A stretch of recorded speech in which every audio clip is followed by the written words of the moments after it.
अच्छी हो।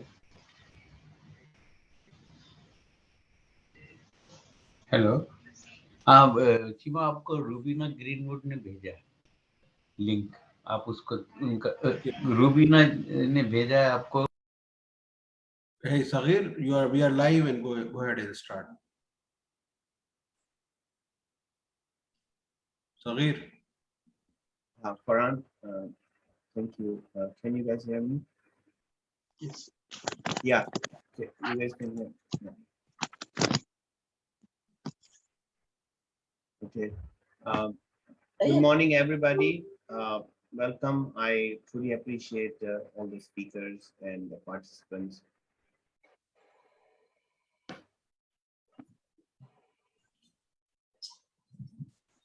Okay, so sorry once more, there was an echo, so I want to restart again. Good morning, everybody. My name is Shaikh, and I am the organizer of the World Sindhi Congress US chapter, and I reside in San Diego, California. Today we have a panel of distinguished speakers who have written, spoken, and lived through the various political situations, and especially today, our topic is the fall of Kabul and its effect on the region, especially on the Sindh.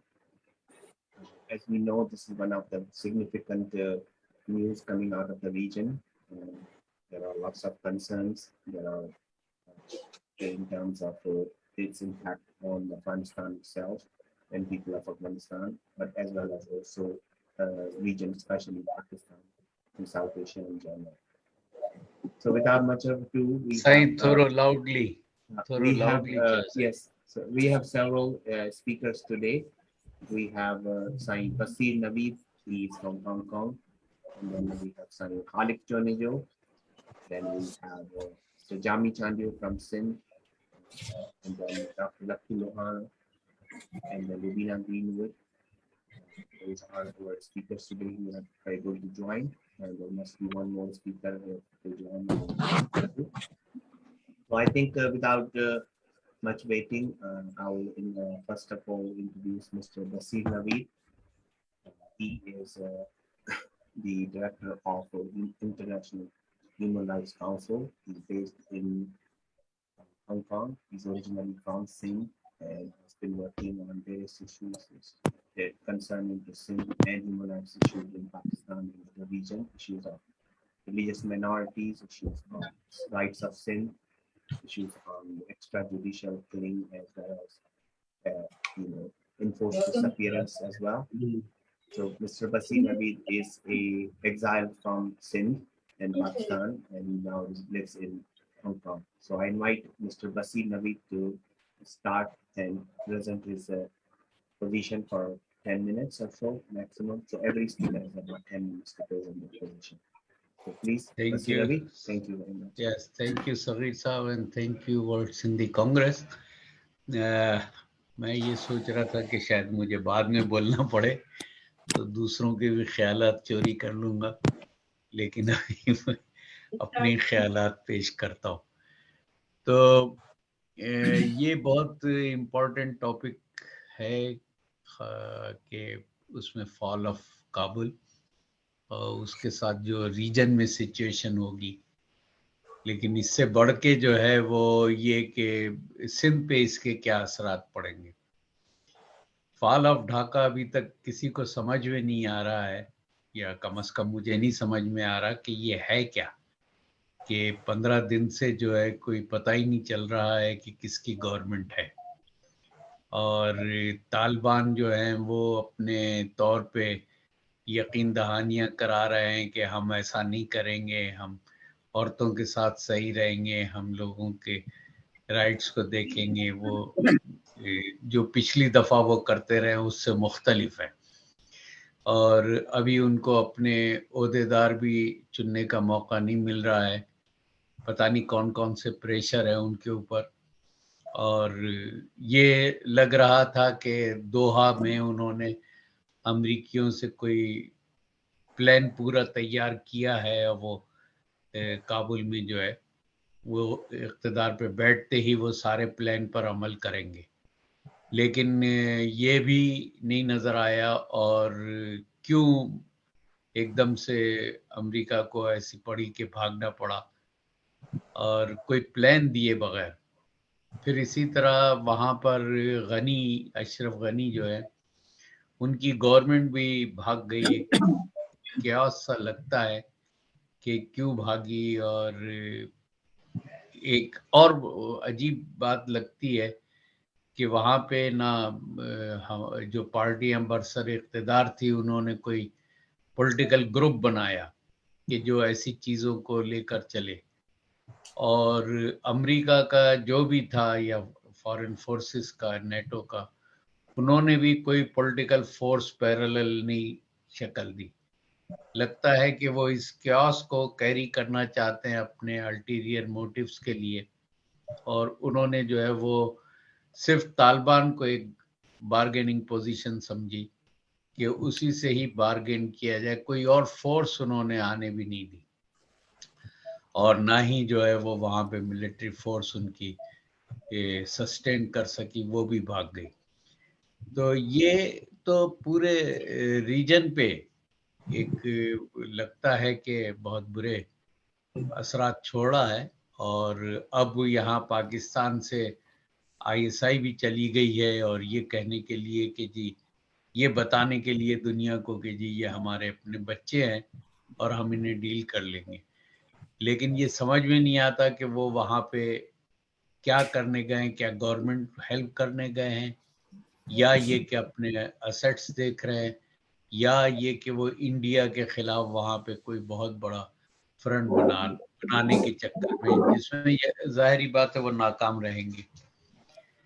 ہاں البتہ اس situation سے تو یہ لگتا ہے کہ sub سے زیادہ چائنا اور پھر رشیا اس سے فائدہ ہی لے گا، کیونکہ چائنا کا تو یہ ہے کہ وہاں اس کے جو جتنے جو پروجیکٹس ہے، خاص طور سے ون روڈ ون بیلٹ والا اور سی پیک والا، یہ پروجیکٹ جو ہے یہ ان کو فائدہ دے گا. اب تو کوئی اس میں رکاوٹ بھی نہیں ہوگی، اور چائنا ان کی مدد بھی کرے گا، اور چائنا ان سے یہ ہیلپ لے گا کہ ایسٹ ترکمانستان میں جو ترکستان میں جو وہ ہے بغاوت ہے، یا میوٹنی تو نہیں کہہ سکتے، لیکن جو وہاں کے رائٹس کے لیے لوگ لڑ رہے ہیں. ایک تو وہ دکھاتے ہیں جیسے کوئی اسلامک رائٹس کے لیے، لیکن دوسری بڑی اسٹرگل جو ہے رائٹ آف سیلف ڈٹرمنیشن والی یا انڈیپینڈنس والی، وہاں پہ بہت اسٹرانگ ہے، وہ چل رہی ہے، جسے ہم یغیر کہتے ہیں.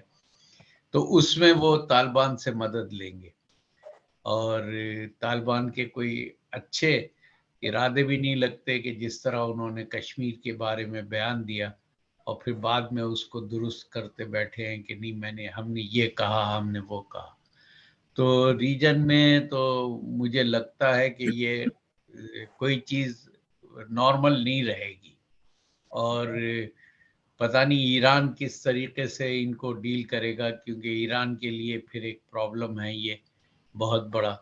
اور ابھی تو وہ کہہ رہے ہم نے شیعوں کو اجازت دی ہے سب کرنے کی، لیکن ہزارہ اور شیعہ جو ہے یہ ان سے بالکل مطمئن نہیں ہے کہ ہمیشہ ڈرے ہوئے ہیں گھروں میں بیٹھے. سب سے بڑا ایشو ویمن رائٹس کا ہے، وہ بھی لگتا ہے کہ ان کے بس پہ نہیں ہے کہ اس کو دیں. 2 ڈیمانسٹریشن یا ایجیٹیشن تو ہو چکے ہیں جس پہ انہوں نے ٹیئر گیسنگ بھی کی ہے، جو خواتین وہاں کلیم کرتی ہیں کہ ہرات میں اور کابل میں انہوں نے ٹیئر گیسنگ کی ہے اور گنز وغیرہ لے کر آ گئے. لیکن اب کی مرتبہ یہ ہے کہ وہ ذرا انسان بنے ہوئے ہیں، اس طریقے سے مارنے پیٹنے نہیں آئے، ان کو ڈر بھی ہے کسی چیز کا. اور سب سے بڑا مسئلہ جو ہے وہ ریجن میں پاکستان اور انڈیا کو ہے. انڈیا کے تو خیر اسیٹس وغیرہ نقصان میں گئے ہیں، پتہ نہیں انڈیا کس طرح دیکھے گا، لیکن پاکستان براہ راست اس میں آئے گا، کیونکہ جو اکنامک کنڈیشنز افغانستان میں ہیں، جہاں نہ کھانے کو ہے، نہ کچھ پیسہ ہے، نہ اکنامک کنڈیشنز بہتر ہے، نہ کوئی لونز ہیں، تو وہ کس طرح اپنی آبادی کو سنبھالیں گے اور کھانے دیں گے. یہ ٹھیک ہے کہ ہوائی جہازوں سے کچھ امریکہ کچھ برطانیہ یا پاکستان فوڈ سپلائیز دے گا، لیکن وہ ہفتہ 2 ہفتہ چلیں گے لوگوں کے گھروں میں، اس میں بھی کرپشن ہوگی، وہ واپس آ کے لاہور بکے گا سارا سامان. جس طرح سے ابھی سما ٹی وی نے بتایا کہ وہاں کے جو کچھ اسلحہ وغیرہ نکلا ہے وہ بھی لاہور میں بک رہا ہے، اور پھر ایک دم سے ہماری گورنمنٹ کی طرف سے کہا گیا نہیں یہ پرانی چیزیں ہیں. تو یہ تو وہاں پہ اکنامک کنڈیشنز جب صحیح نہیں ہوں گی تو یہ اٹیک تو ہمارا پاکستان پہ ہی آنا ہے. اور پاکستان کی اپنی جو پختونخوا کی موومنٹ ہے، گریٹر پختونخوا یا اس کی، وہ بھی لگتا ہے کہ اب ان کے سامنے ذرا کچھ ڈیسائیڈ نہیں کر پا رہی ہے کہ کیا کرنا ہے. اور وہ ظاہری بات ہے سب سے پہلے اسی پہ ہی اٹیک ہوگا جو یہ پختونخوا کی ہے، کیونکہ طالبان شاید اس کو نہ چلائیں زیادہ، تو وہاں پر ہے. اب سارا مسئلہ یہ ہے کہ انفلکس تو ہونا ہے، پاکستان میں تو آنے ہیں ان لوگوں نے، آج نہیں تھوڑے دنوں کے بعد، 2 مہینے کے بعد، 1 مہینے کے بعد یہ ادھر انہوں نے آنا ہے یہاں پر، کیونکہ ان کی حکومت جیسے بنے گی اس کے ساتھ ہی لڑائیاں بھی ہوں گی. بہت سارے گروپس ہیں جو طالبان کے اندر بھی ہیں اور باہر تو ہیں، تو وہ لڑائیاں ہوں گی اور کس کو کتنا شیئر ملے گا، اور یہ تو ہمارا خلاف تھا، ہماری حکومت میں کیوں شامل کیا، یہ اس ٹائپ کا چلے گا. اور داعش IS جو ہے وہ ان کو نہیں چھوڑنے کی، کیونکہ اس کا تو ایجنڈا ہی مختلف ہے کہ ورلڈ اور اسلامک، اور وہ ایسی چیزوں کا فائدہ لے گا کیونکہ طالبان کی گورنمنٹ اتنی پکی نہیں ہوگی. ٹھیک ہے امریکہ اور برطانیہ کتنا سپورٹ کرتے ہیں، لیکن پھر جو انفلکس آئے گا اس سول وار سے، لوگ کہتے ہیں سول وار نہیں ہوگی یہ سنبھال لیں گے، لیکن لگتا بالکل نہیں ہے کہ سول وار کو یہ سنبھالیں گے. اگر آج نہیں شروع ہوگی تو 6 مہینے بعد سول وار نے شروع ہونا ہے. تو یہ جو انفلکس آئے گا یہ جائے گا کہاں؟ اس کا تو کوئی اور راستہ نہیں ہے. یہ گھومتے پھرتے اس نے سندھ میں ہی آنا ہے، اور سندھ میں آلریڈی افغانی ہیں بیٹھے ہوئے، اور لوگ سمجھتے ہیں کراچی یا حیدرآباد میں، لیکن اور جگہوں پر بھی ہے جس کو خاموشی سے سندھ گورنمنٹ نے جن کو ریسیٹل وہاں کرایا ہے یا ان کو بسنے دیا ہے، وہ کاروبار بھی کر رہے ہیں وہاں پر. تو انہوں نے بالآخر کراچی آنا ہے. یہاں کے جو سیوک ایشوز ہیں ان پہ تو بوجھ بننا ہی ہے، لیکن یہ یہاں پہ اپنے سارے وہ بینیفٹس لیں گے جو لیگل بینیفٹس ہوتے ہیں. ان کا کام سب سے پہلے یہ ہوگا کہ کارڈز بنائیں، ID کارڈز بنائیں، یا نیشنلٹی لیں یا رجسٹریشن کرائیں اپنی، تاکہ یہاں کے وہ سٹیزن کہلائیں. پھر یہاں کی ساری اکنامی پہ وہ چاہیں گے قبضہ کریں، کیونکہ وہ پہلے بھی کر چکے 80s میں، تو یہ آسانی سے کریں گے. تو یہاں کی سب سے زیادہ خطرہ ہے تو سندھ کی ڈیموگرافی کو خطرہ ہے، کہ جو آلریڈی بہت ہی خراب صورتحال میں ہے، اور جہاں ہمیں ابھی تک کے نہیں پتہ چل رہا کہ سندھی اسپیکنگ کتنی پرسنٹ ہیں، اور دوسرے پاپولیشن یا جو کراچی کا کلیم کرتے ہیں وہ کتنے ہیں، کیونکہ وہ تو اپنے حساب سے جو کراچی کے یا اردو بولنے والے آرگنائزیشنز ہیں، ناٹ آرڈنری اردو بولنے والے، لیکن یہ MQM یا تحریک انصاف، تو یہ اس ٹائپ کی آرگنائزیشن یا مذہبی تنظیمیں، یہ جو ہیں یہ انہوں نے تو کہنا ہے کہ ہماری اکثریت ہے. یہ نہیں دیکھیں گے کہ یہ صرف اردو بولنے والوں کی بات کر رہے، یہ سب کی کریں گے، اور یہ انجوائے کریں گے کہ افغانی آ جائیں تو گھروں سے راشن بھی یہ دیں گے، ان کو پالیں گے بھی. پھر ایک اور سب سے بڑا مسئلہ جو ہے وہ ریلیجس ہے، کہ سندھ ہی سب سے زیادہ وکٹم رہا ہے، خاص طور سے جو مائنورٹیز کے لوگ ہیں، ہندو ہیں، جنہیں مار مار کے نکالا جا رہا ہے یا جن کی لڑکیوں کو اٹھا کے لے جا رہا ہے. تو وہ ریلیجس گروپس جو ہیں، چاہے وہ لبیک والوں کا ہے، خادم حسین والا گروپ ہے، وہ بھی ایک بہت اسٹرانگ ہے یہاں پہ، اور میاں مٹھو جیسے لوگ ان کے ساتھ ہیں. دوسرا یہ راشد سومرو والے لوگ ہیں، یہ ہر صورت میں اس گروپ کو، تو جتنا یہاں اگر کوئی پوائنٹ، جس پوائنٹ سے وہ سندھ کو ہٹ کر سکتے ہیں وہ پوائنٹ ہوگا ریلیجن کا، اور اس میں وہ بلاسفیمی وغیرہ لے کے چلیں گے. میرا خیال ہے ٹائم میں خاصا لے رہا ہوں، پھر بات ہوتی رہے گی تو مزید بات کریں گے. Thank you very much. Basir, very good. Actually, I'm glad I invited you in the beginning. That way you could actually. It's all right. No, because that you wrapped it so Thank you. nicely that you kind of laid out all the dimension of the incident, and I think that is a good segue to bring our distinguished speaker, Jami Chandio. That way he has written and done enormous amount of research on social, political, and historical aspects of not only the political issues, but also the social, cultural, and literary topics of Sindh and even the region. He's an established scholar. He has written several dozens of books, and then he runs the Center for Peace and Democracy too also. And so I invite Sai Jami Chandio. Many of us know him personally as well, through his writings. But Jami, if I missed anything in your introduction, please, share with the audience. They will be happy to know more about you. Thank you very much, Saghir. बड़ी मेहरबानी. और जो आपने तारुफ करवाया ये ज़्यादा है, और बस मेरा तारुफ ये काफ़ी है कि मैं कलमकार हूँ, बस ये बहुत है. अच्छा, मुझसे पहले बसीर नवीद साहब ने एक बहुत ही रियलिस्टिक और एक बहुत ही अलार्मिंग जो भी डायनेमिक्स हैं सूरत हाल के, वो सामने रखे. और ज़ाहिर है कि ये कंसर्न्स मुस्तकबिल के उभरते हुए बड़े चैलेंजेस हैं जो बसीर नवीद साहब ने अभी हमारे सामने शेयर किए. और मैं इसी तसलसल में और इसी सीक्वेंस में कुछ बातें as a food for thought पेश करूंगा, जिस पर बाकी दोस्त पर बात करेंगे, और फिर अगर सेकंड राउंड हुआ तो भी इस पर हम बातचीत कर लेंगे. मैं 3 पहलुओं से इस सारे चीज़ को अपनी तरफ से बातचीत करूंगा. सबसे पहली बात तो ये है कि ये एक बहुत अनफॉर्चुनेट एपिसोड ऑफ हिस्ट्री है कि अफ़गान सोसाइटी ग्लोबल इंपीरियलिज्म की एक बहुत बड़ी विक्टिम है.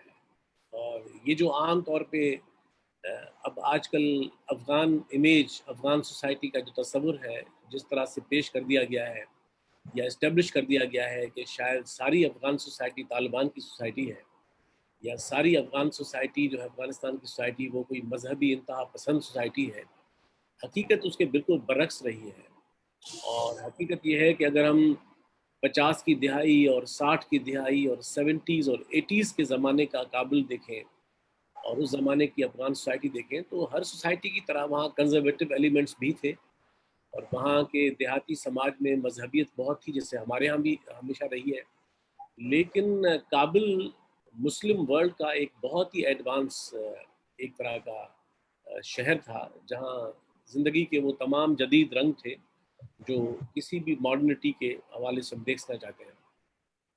तो मेरा पहला नुकता तो ये है कि ये जो आज का अफ़गानिस्तान है, ये और आज से नहीं, मतलब बहुत कदीम ना भी जाए तो 19th सेंचुरी से तो बिल्कुल ही पहले इंग्लैंड, ब्रिटिश एम्पायर, और फिर उसके बाद हम देखते हैं कि ब्रिटिश एम्पायर के बाद वहाँ की जो लोकल, क्योंकि अफ़गानिस्तान एक हिस्ट्री का बड़ा अजीब अलमिया ये भी है कि वो कौमें या वो इलाके जिनकी जियो स्ट्रेटेजिक लोकेशन बहुत सेंसिटिव होती है, वो कभी कभार उन कौमों के लिए बड़ा अजाब बन जाती है. हालांकि ये वैसे तो उनके लिए ब्लेसिंग होनी चाहिए, लेकिन अफ़गानिस्तान एक ऐसी जियो स्ट्रेटेजिक लोकेशन पे है कि जहाँ उसका ताल्लुक सेंट्रल एशिया के साथ है, साउथ एशिया के साथ है, मिडिल ईस्ट के साथ है, चाइना के साथ है, यूरोप के साथ है, और जाहिर है कि फिर तमाम ग्लोबल जो भी इंटरेस्ट ग्रुप है उन सब का ताल्लुक बनता है.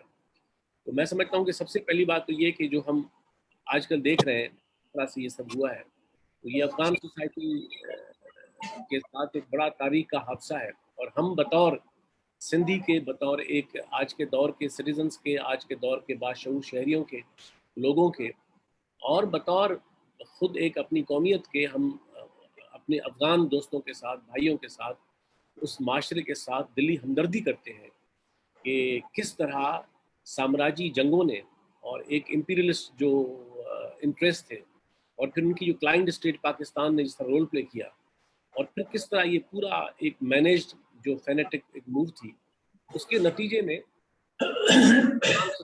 ایک بالکل ہی ڈس اورینٹیڈ اور ایک بالکل بے سمت اور ایک انتشار اور قیاس کی کا منظرنامہ پیش کر رہی ہے. حالانکہ میں یہ سمجھتا ہوں کہ یہ کوئی ان کا تاریخی ارتقا نہیں ہے، یہ کوئی ہسٹوریکل ایولیوشن نہیں ہے کہ افغان سماج کو 21st سینچری میں یہاں پہنچنا تھا جہاں ہم ان کو آج دیکھ رہے ہیں.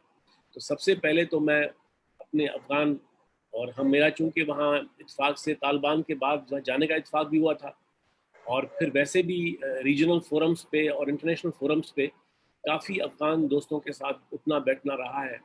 تو میں ان سب دوستوں کے ساتھ، سماج کے ساتھ ایک ہمدردی کا اظہار کرتا ہوں کہ یہ ایک تاریخ کا المیہ ہے کہ آج افغان سماج یہاں آ کر کھڑا کر دیا گیا ہے. دوسری بات جو اس سارے پہلو سے نکلتی ہے کہ جس انداز سے نیٹو فورسز اور امریکن فورسز کا انخلا ہوا ہے، اب یہ تو کوئی ڈھکی چھپی بات نہیں ہے، اور یہ بالکل بات واضح ہے اور صاف نظر آتی ہے کہ یہ ایک مکمل ڈیل کے طور پہ امریکہ نے افغانستان کو خالی کیا ہے، اور بالکل ایک سیکریٹ ڈیل کے تحت انہوں نے سیف پیسج دیا ہے افغان طالبان کو کہ وہ اس میں داخل ہوں، اور بغیر کسی مزاحمت کے، بغیر کسی بھی رکاوٹ کے انہوں نے پیسفلی ٹیک اوور کر لیا اتنی آسانی سے. اور یہ کوئی نئی کہانی بھی نہیں ہے. امریکہ جہاں جہاں بھی دنیا میں گیا ہے وہاں امریکہ کی واپسی ایسی ہی ہوئی ہے، اور وہاں ظاہر ہے کہ ایک امریکن شارٹ ٹرم، کہتے ہیں کہ امریکن جو شارٹ ٹرم پلانس ہوتے ہیں وہ بڑے سمارٹ ہوتے ہیں، لیکن لانگ ٹرم اسٹریٹجیز میں ہمیشہ فیلور رہا ہے ان کا. ویتنام وار ہو، آپ ریسنٹ ہسٹری میں ابھی پچھلے آپ عراق کو دیکھ لیں، افغانستان کی کہانی نہیں ہے. دوسرا نقطہ میرا یہ ہے کہ یہ جس انداز سے افغانستان کو ہینڈ اوور کیا گیا ہے طالبان کے ہاتھوں، یہ پوری مینیجڈ موو ہے، اور اس میں یہ ممکن ہی نہیں ہے کہ امریکہ اور اس میں باقی قوتوں کا مکمل ہاتھ نہ ہو، اور خود پاکستان کا بھی ایک لحاظ سے اس میں کوئی رول نہ بنتا ہو. یہ بالکل ممکن نظر نہیں آتا. اب اس سارے تفصیل کے تناظر میں جو بصیر نوید صاحب بات کر رہے تھے، اب ہمارا موضوع بیسیکلی جو ہے میں اس کی طرف آنا چاہ رہا ہوں کہ ریمیفیکیشنز کیا ہوں گے، ہم آگے کیا دیکھ رہے ہیں چیلنجز کہ جن کو ظاہر ہے کہ ریاست تو فیس کرنا چاہے اور نہ کرنا چاہے تب بھی گلے میں ان کے پہلے بھی پڑے ہیں، آج بھی پڑیں گے. لیکن اصل سوال ریاست پاکستان کا نہیں ہے، اصل سوال ملک کے شہریوں کا ہے، اس ملک کا ہے، اور سب سے بڑھ کر ہمیں سندھ کا ہے کہ یہاں ہم کس قسم کے اس کے ریمیفیکیشنز، نتائج کو بھگتیں گے یا چیلنجز سامنے ابھر کے آئیں گے. اس تناظر میں میں یہ سمجھتا ہوں کہ جب پاکستان کی بات آتی ہے تو اب ظاہر ہے مجھے ضرورت نہیں ہے دہرانے کی، یہ ایک اوپن سیکرٹ ہے کہ یہ جو سارا طالبانائزیشن کا پروسیس اور فینومینا ڈیولپ کیا گیا، ڈیزائن کیا گیا اسٹریٹجیکلی، یہ امریکن اور پاکستان کا نیکسس تھا، اور یہ امریکن اور پاکستان کا ایک انہولی الائنس تھا ضیاء الحق کے زمانے میں، جس میں ایک پراکسی وار میں پاکستان کو ڈال دیا گیا، اور جس کے نتائج افغان سوسائٹی نے تو بدترین انداز سے بھگتے ہیں، لیکن پاکستان نے بھی اور خود ہمارے سندھ نے بھی کم نہیں بھگتے، اور پچھلے 15-20 سال تو اس کی ایک بڑی بھیانک تصویر پیش کرتے ہیں. لیکن اس سارے کانٹیکس میں اب جو صورتحال ہے وہ کیا منظرنامہ ہے، ماضی پر ہم اتنی گفتگو شاید نہ بھی کریں، تو میں سمجھتا ہوں کہ دو ایسے پہلو ہیں کہ جو بڑے پریشان کن ہیں. مثال کے طور پہ طالبان کی حکومت کی پالیسیز کیا ہوں گی، وہاں ڈومیسٹک پالیسیز کے علاوہ ان کی اس ریجن میں کیا پالیسی ہوگی، اور پاکستان کے ساتھ کیا سلسلہ ہوگا، دیگر تمام جو ریجنل اور ڈومیسٹک اور انٹرلنک جو امور ہیں. تو مجھے دو پہلو نظر آتے ہیں. ایک تو نظر نہیں آتا کہ پاکستان کی ریاست کی کوئی مرضی ہے اس دفعہ ان بھیانک نتائج سے کیسے بچا جائے. اس کے لیے جو کورسپونڈنگ اسٹریٹجی چاہیے، جو ایک کلیئر پالیسی چاہیے، اور ایک ماضی سے سبق سیکھنے کا انداز چاہیے، وہ فی الوقت تو ہم نہیں دیکھ رہے. اور دوسرا پہلو یہ ہے کہ یہ صرف پاکستان کی ریاست کی نیت یا مرضی کا سوال نہیں ہے، اس کے ساتھ ساتھ ان کی صلاحیت کا سوال بھی ہے. مطلب یہ تو طے ہے کہ ہم نہیں دیکھ رہے کہ کوئی طالبان سے بچنے کی پالیسی ریاست نے اڈاپٹ کی ہوئی ہو یا ان سے اپنے آپ کو ڈسکنیکٹ کرنے کی یا دور رکھنے کی پالیسی اڈاپٹ کی ہوئی ہو. لیکن اس کے ساتھ ساتھ یہ کنسرن بھی ہے کہ جہاں یہ ایک بڑا لمحہ فکریہ ہے وہاں یہ بھی کنسرن ہے کہ پاکستان کی ریاست کی حکومتوں کی صلاحیت کتنی ہے کہ وہ ان نتائج کو، ریمیفیکیشنز کو اور ان کو روک سکیں یا ان کو پریونٹ کر سکیں یا ان کو منیمائز کر سکیں. تو میں سمجھتا ہوں کہ نہ تو ریاست کا ارادہ نظر آتا ہے اور نہ ان کے اداروں کی یا حکومتوں کی یہ صلاحیت نظر آتی ہے کہ وہ مائیگریشن ہو یا وہ ٹیررزم ہو یا وہاں سے کے جو ایک انفلوئنسز ہوں جو کہ ٹینجیبل انٹینجیبل سین ان سین بہت سی شکلیں موجود ہیں. تو یہ ایک بہت بڑا کنسرن ہے جس پر پاکستان کے اندر بھی ڈسکورس ہے اور پاکستان کے اعتبار سے جیسے آپ نے یہ مذاکرے کا اہتمام کیا ہے دنیا جہان کی یونیورسٹیوں میں تھنک ٹینکس میں یہ معاملات زیر غور ہے کہ آخر اس ساری صورتحال کا اس خطے پر، جنوبی ایشیا پر اور خود پاکستان پر اور پھر پاکستان کے ڈومیسٹک انداز سے نتائج نکلے. تو یہ دونوں کنسرن میں نے شیئر کیے کہ ایک تو ریاست کی مرضی نہیں ہے اس طرح سے، ریاست نے ماضی سے سبق نہیں سیکھا اس طرح سے، اور سرپرستی کرنے کا جو ایک پورا سنڈروم ہے یا افغانستان کو ڈی فیکٹو سینس میں پاکستان کا اپنا علاقہ سمجھنے کا جو ایک ایلوژن ہے، جب تک اس سے ڈپارچر نہیں ہوگا تب تک یہ نتائج ہمیں بھگتنے پڑیں گے اور بھگتتے ہم آ رہے ہیں. اور دوسری بات میں نے صلاحیت کی ہے کہ صلاحیت کا بھی بہت بڑا ڈیفیسٹ ہے کہ اگر فرض کریں کہ ایک ہم ہائپوتھیٹیکل بات کر لیتے ہیں کہ مرضی اگر ہو بھی تب بھی ان تمام نتائج کو روکنے کی صلاحیت اداروں میں یا ریاست کے حکومتوں میں مختلف معاملات میں نظر نہیں آتی. اب اس سارے کانٹیکسٹ میں اگر ہم جو ہمارا مین تھیم ہے سندھ پر اس کے اثرات کیا ممکن ہوں گے جس پر بصیر نوید صاحب نے بات کی، پھر خالق صاحب ہیں، لکھو لوہانہ صاحب ہیں، آپ خود دوست سے بات کریں گے یقیناً. اور یہ ایک بہت بڑا کنسرن ہے جس پر اس وقت سندھ میں تشویش ہے اور ہر سطح پر اس پر گفتگو جاری ہے اور ظاہر ہے کہ معاشرہ فی الوقت مکالمہ ہی کر سکتا ہے اور لیکن یہ ایک بہت بڑا کنسرن ہے. اب اس میں 3-4 پہلو بڑے پرٹیننٹ ہیں، بڑے بنیادی ہیں. سب سے پہلی بات تو یہ کہ چلیں جس طرح بصیر نوید صاحب نے کہا کہ جو بڑا کنسرن نظر آ رہا ہے اس وقت وہ یہی ہے کہ انفلکس نہ ہو پاپولیشن کا اور وہاں سے مائیگریشن کوئی بہت بڑے پیمانے پر. تو یہ ٹھیک ہے کہ اس وقت وہاں سے افغانستان سے بڑے پیمانے پر مائیگریشن کو روکا ہوا ہے دونوں حکومتوں نے، طالبان نے بھی اور پاکستان نے بھی. اس کی ایک بڑی وجہ ہے، میں کافی میڈیا کو مانیٹر کر رہا تھا تو افغانستان کی اپنی طالبان ابھی حکومت تو نہیں بنی لیکن جو وہاں قابض ہیں گروپس، ان کی بھی کوشش ہے کہ فی الوقت اس نارمیٹو اور پہلے فیز میں بڑے پیمانے پہ مائیگریشن نہ کی جائے تاکہ یہ انٹرنیشنلی تاثر نہ جائے یا یہ ایک تصور نہ ابھرے کہ طالبان سے لوگ اتنے ڈرے ہوئے ہیں کہ اب وہاں سے ماس مائیگریشن ہو رہی ہے. اس لیے طالبان شعوری طور پر بھی اسٹریٹجیکلی کوشش کر رہے ہیں اس بات کو مینیج کرنے کے لیے کہ یہ ایک تاثر اسٹیبلش ہو کہ اس دفعہ ان کی پالیسی ماضی کی طرح نہیں ہے، اس دفعہ کوئرسو مین سے وہ معاملات کو ڈیل نہیں کر رہے اور نتیجے میں بڑے پیمانے پر مائیگریشن کی کوئی ضرورت یا ریشنیل یا جواز اس وقت موجود نہیں ہے. تو میں سمجھتا ہوں کہ اس وقت جو وہاں سے بڑے پیمانے پر ابھی پاپولیشن کا انخلاء یا مائیگریشن نہیں ہو رہی تو اس کا سبب یہ ہے کہ افغانستان کے اندر طالبان کی یہ خود ترجیح ہے کہ ایسا نہ ہو اور اس سلسلے میں فی الوقت کیونکہ یہ معاملہ وہاں سے رکا ہوا ہے اس لیے پاکستان کے اندر بھی چھوٹے موٹے پیمانے پر مائیگریشن ہو رہی ہے، وہ رپورٹ ہو رہی ہے لیکن کسی بڑے پیمانے پر اس وقت نہیں ہو رہی. لیکن جو اصل کنسرن ہے جو ایک بصیر نبی صاحب نے بھی بات کی، سوال یہ ہے کہ جس انداز سے افغانستان کو طالبان کے حوالے کیا گیا ہے اور افغانستان کا مطلب صرف طالبان نہیں ہے، افغانستان کے اندر دوسری قومیتیں رہتی ہیں، دوسرے لسانی گروہ رہتے ہیں، وہاں دیگر اس کے علاوہ پولیٹیکل گروہ ہے جو فی الوقت بڑے وائبرنٹ نہ بھی ہوں یا فرنٹ رول میں نہ بھی ہوں. لیکن افغانستان صرف طالبان کا معاشرہ نہیں ہے کہ جن کو امریکہ اور نیٹو فورسز نے اور باقی قوتوں کی مدد سے اگر افغانستان آپ نے ہینڈ اوور کر دیا ہے تو اس کا مطلب کہ پیس انشور کر دیا گیا. تو میں سمجھتا ہوں کہ جو بڑے پیمانے پہ مائیگریشن ہونے کا خدشہ اور خطرہ ہے اس کا تعلق اس پیس کے سوال سے ہے، اس امن کے سوال سے ہے جو ہم افغانستان میں نہیں دیکھ رہے کہ حکومت سازی جو آئندہ چند ہفتوں میں ہو جائے گی بقول طالبان کے، کہ اس حکومت سازی کے عمل کے بعد بھی جو امن کا سوال ہے وہ سسٹین نہیں کرے گا. اس کا سبب وہی ہے کہ ایک تو طالبان وہاں کی نمائندہ قوت نہیں ہے، دوسرا وہ جو ایک پورا کمپیٹیٹو انوائرمنٹ ہے، مختلف متضاد گروہ ہیں اور متضاد انٹرسٹ گروپس ہیں، وہ سب کے سب، جس میں ابھی احمد شاہ مسعود کے بیٹے اور ان کے الائنس کے لوگ اس وقت ایکٹیو ہیں، کچھ علاقوں اوروں میں مزاحمت ہو رہی ہے تھوڑی بہت. لیکن جب یہ حکومت سازی ہو جائے گی اور جس طرح کے نظر آ رہا ہے کہ امریکہ کا اس آنے والی طالبان حکومت کے ساتھ پھر ایک نیکسس بننے جا رہا ہے، چائنا بھی کوشش کر رہا ہے کہ ان کے ساتھ بیٹر ٹرمز پہ ہو، اور دیگر قوتیں بھی ظاہر ہے کہ کوشش کر رہی ہیں کہ طالبان کے ساتھ ایک طرح کا ریپو ہو.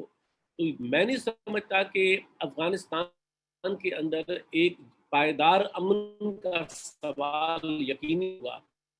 آنے والے سالوں میں افغانستان اس ابتدائی فیز سے ہونے کے بعد آپ دیکھیں گے کہ بہت ایک برے فیز میں جائے گا، جس میں کبھی بڑے پیمانے پر کبھی چھوٹے پیمانے پر، لیکن سول وار کو پریونٹ کرنا اس سینیریو میں افغانستان میں تقریباً ناممکن نظر آتا ہے.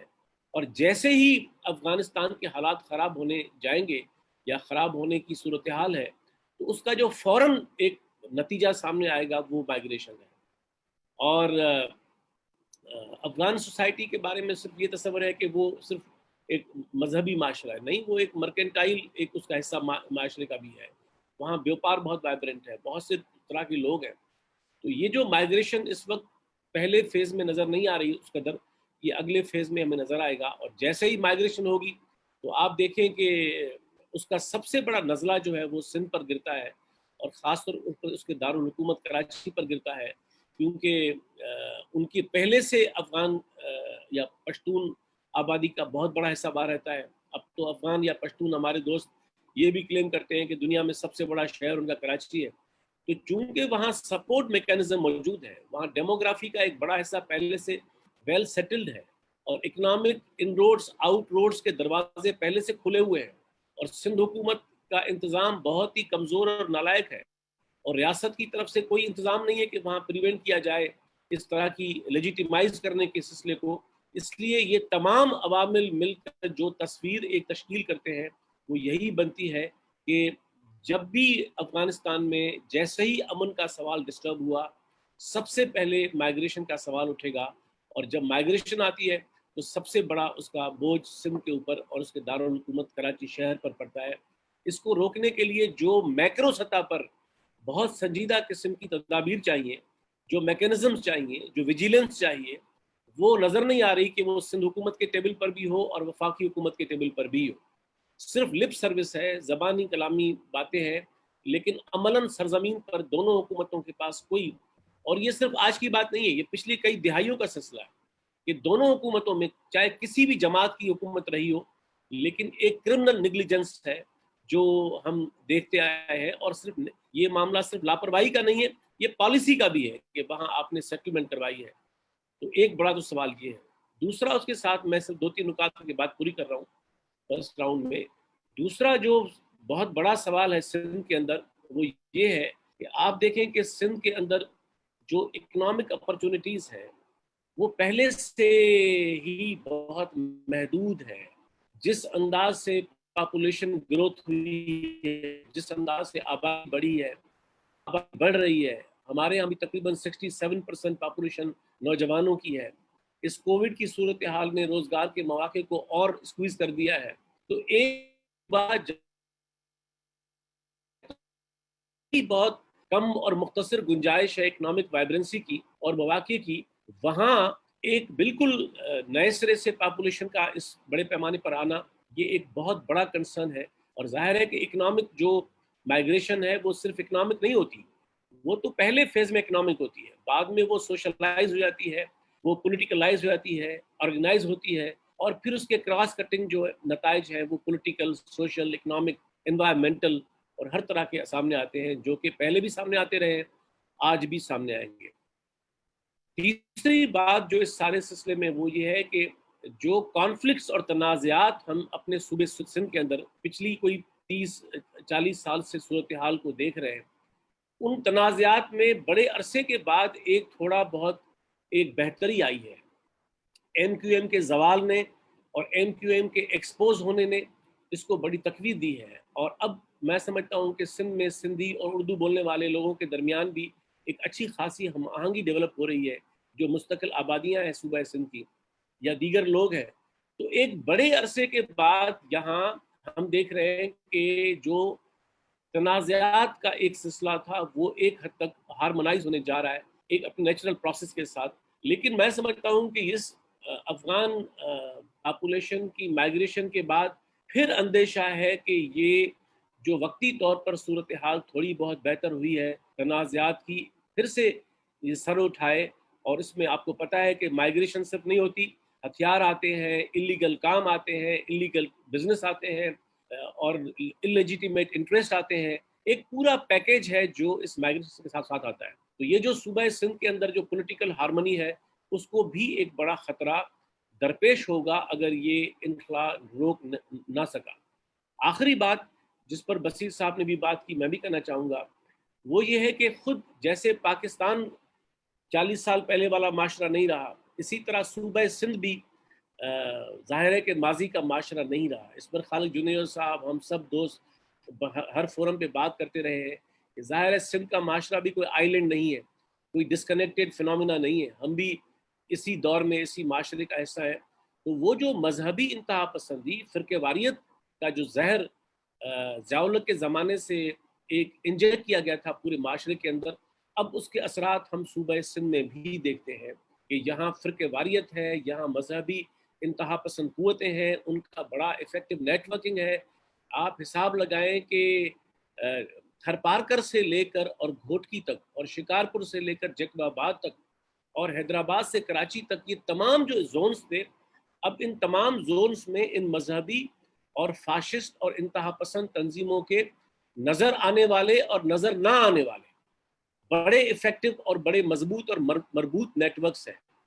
اور اس میں ظاہر ہے کہ افغان پہلے سے ایک جو فنومینا ہے وہ اس کے اندر موجود ہے. اب اگر اس قسم کی افغان کرائسس کے نتیجے میں پاپولیشن کا انخلا دوبارہ ہوتا ہے، مائگریشن ہوتی ہے، تو اس بات کو صحیح پوائنٹ آؤٹ کیا بصیر نوید صاحب نے کہ، اور خود جنیجو صاحب وغیرہ پروگریسو ایک الائنس کو رن کرتے ہیں، ان کو تجربہ اس بات کا بہت کراچی کے اندر، پورے سندھ کے اندر. یہ جو مذہبی انتہا پسندی ایک منظم انداز سے بڑھائی جا رہی ہے، اور فرقے واریت جو صرف پیسفل نہیں ہے، کبھی کبھی وائلنٹ ہے، کہیں کہیں نظر آنے والی ہے، کہیں نظر نہ آنے والی ہے، تو اس کے اندر بھی اس کے اثرات بہت خطرناک سامنے آئیں گے، کیونکہ ان میں پہلے سے ہی پشتون اور افغان آبادی کا بڑا حصہ موجود ہے. تو یہ ایک بہت بڑا خطرہ ہے. انوائرمنٹل خطرے تو اور اپنی جگہ پر ہے، شہریت اور جھوٹے ڈومیسائل اور جھوٹے CNIC بنانے کی بات، اور میں نے اپرچونٹیز کی بات پہلے کر لی ہے.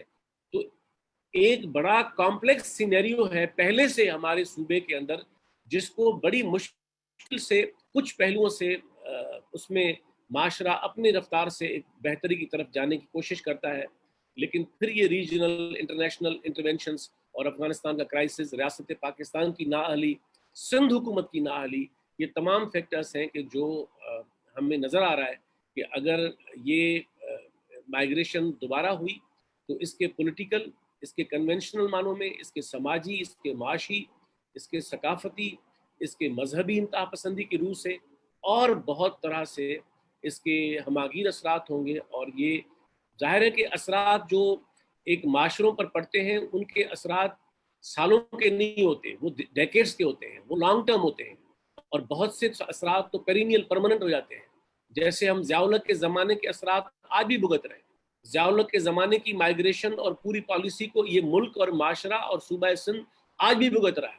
تو ظاہر ہے کہ اگر اس سینیریو میں، اس صورتحال میں یہ دوبارہ صورتحال بنتی ہے تو اس پر اب ظاہر ہے سول سوسائٹی، سیاسی جماعتیں، ہم قلمکار اور انسانی حقوق کے لوگ وہ تو بات بھی کر رہے ہیں، لکھ بھی رہے ہیں، اور اس پر اپنی آواز بھی اپنے فورم کے سامنے لا رہے ہیں. لیکن یہ معاملہ بہت بڑے اسکیل کا ہے، بہت بڑے اقدامات کا متقاضی ہے. تو میں اپنی بات کو یہاں ختم کر رہا ہوں کہ یہ ایک ایسا ابھرتا ہوا چیلنج اور کنسرن ہے جس پر ہمیں بڑی وسیع نظری کے ساتھ اور ایک اسٹریٹجک نقطہ نظر سے اس کو ڈیل کرنا پڑے گا.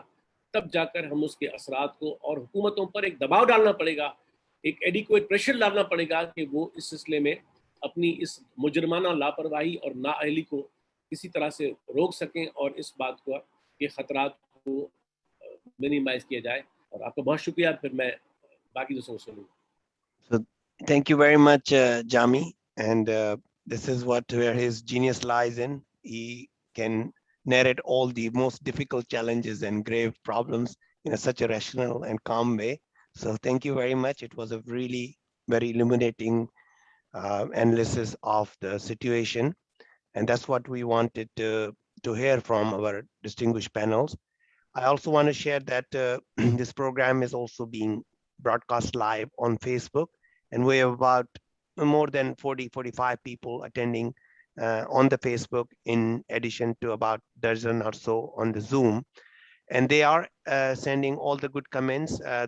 Many of them have praised Saeed Basir David's presentation, as well as Jami. You are getting a lot of kudos online also, praising your analysis, and many of them appreciate World Sindhi Congress efforts, as well as the panelists' candid and expert opinion, and they are really thankful to it. So I just wanted to convey to the previous speakers. Now, without much ado, I want to invite our really sort of a good friend, as well as let me just try to unmute him, ask him to unmute. Khalique, you are unmute. Can you unmute yourself? Khalique? Yes. Hello. Yes. Yeah. So I would like to invite Khalique Junejo. He is the chairperson of GSN Mahaz. He has been active in Sindhi rights movement and GSN movement from last 35 to 40 years, and been very active in local scene in Karachi through Indigenous Rights Alliance as well as Progressive Alliance. He has written several books, numerous articles about the domestic as well as international issues, and has a profound way of looking at things and linking international issues and historical issues towards the modern Sindh and current politics of Sindh. So I'm looking forward to hear him. Saeed Khalique Junejo, please, welcome. मेहरबानी साईं सगीर साहब, पहिरीं ॿुधायो त सिंधी में ॻाल्हाइजे या उर्दू में ॻाल्हाइण लाज़मी आहे? साईं भाई न लाज़मी कुछ भी न आहे, तव्हांजी मर्ज़ी आहे। सिंधी में ॻाल्हायो, अंग्रेज़ी में ॻाल्हायो, उर्दू में ॻाल्हायो, छो जो अॼुकल्ह सिंधी टई लैंग्वेज सम्झनि था, पर जंहिंमें तव्हां कंफर्टेबल फील कयो। छो असां त टई लैंग्वेज सम्झूं था, ॿिया दोस्त बि सम्झनि था इलाही। तव्हां जंहिंमें कंफर्टेबल फील कयो। ठीकु आहे, महिरबानी साईं। हाणे पहिरीं थोरो पस मंज़र खे ॾिसिजे, पोइ वरी अॼु जे ते जेकॾहिं अचिजे त हिकिड़ो इहो माण्हुनि खे तसवुरु हूंदो आहे, जंहिंजे करे अफ़गानिस्तान जी सूरत हाल जेतिरी ग़ैर मामूली आहे, उन खां वधीक माण्हुनि खे लॻे थी त ताक़तवर जेको हूंदो आहे, माण्हू सम्झंदा आहिनि त उहो सभु शयूं अकुल बि उन वटि हूंदो आहे, उनजी हिकमत अमली बि सही हूंदी आहे, ऐं उहो जेको चए थो उहो थी वेंदो, उहो ग़लति नथो थी सघे। इहो तसवुरु माण्हुनि जो रहियो आहे। ऐं चाहे त गुज़िरियल 70 सालनि खां अमेरिका ताक़तवर आहे, उनजे करे बाबा अमेरिका हीअ पॉलिसी कई आहे, माना इहा त फेल नथी थी सघे। पोइ जेकॾहिं उन में को फेल्यूअर अचे थो या घटि वधाई थिए थी त ज़रूरत खां ज़्यादा अलार्म माण्हू थी वञनि था। त ताक़त जे ज़ोर ते शयूं सभु केॾी बि ताक़त हुजे, उन मर्ज़ीअ सां नथियूं थी सघनि। ऐं जेका ॻाल्हि आई, बशीर चयो त इनख़िला वक़्तु उन्हनि वटि को प्लान न हुयो, त मां त इहो चवंदुसि त उन्हनि वटि अफ़गानिस्तान में वञण वक़्तु बि को प्लान न हुयो। त छा था करणु चाहिनि, कीअं सूरत हाल खे उहो कंदा, सिर्फ़ु ताक़त जे ज़ोर ते हुयो त ताक़त ॾेखारणी हुई।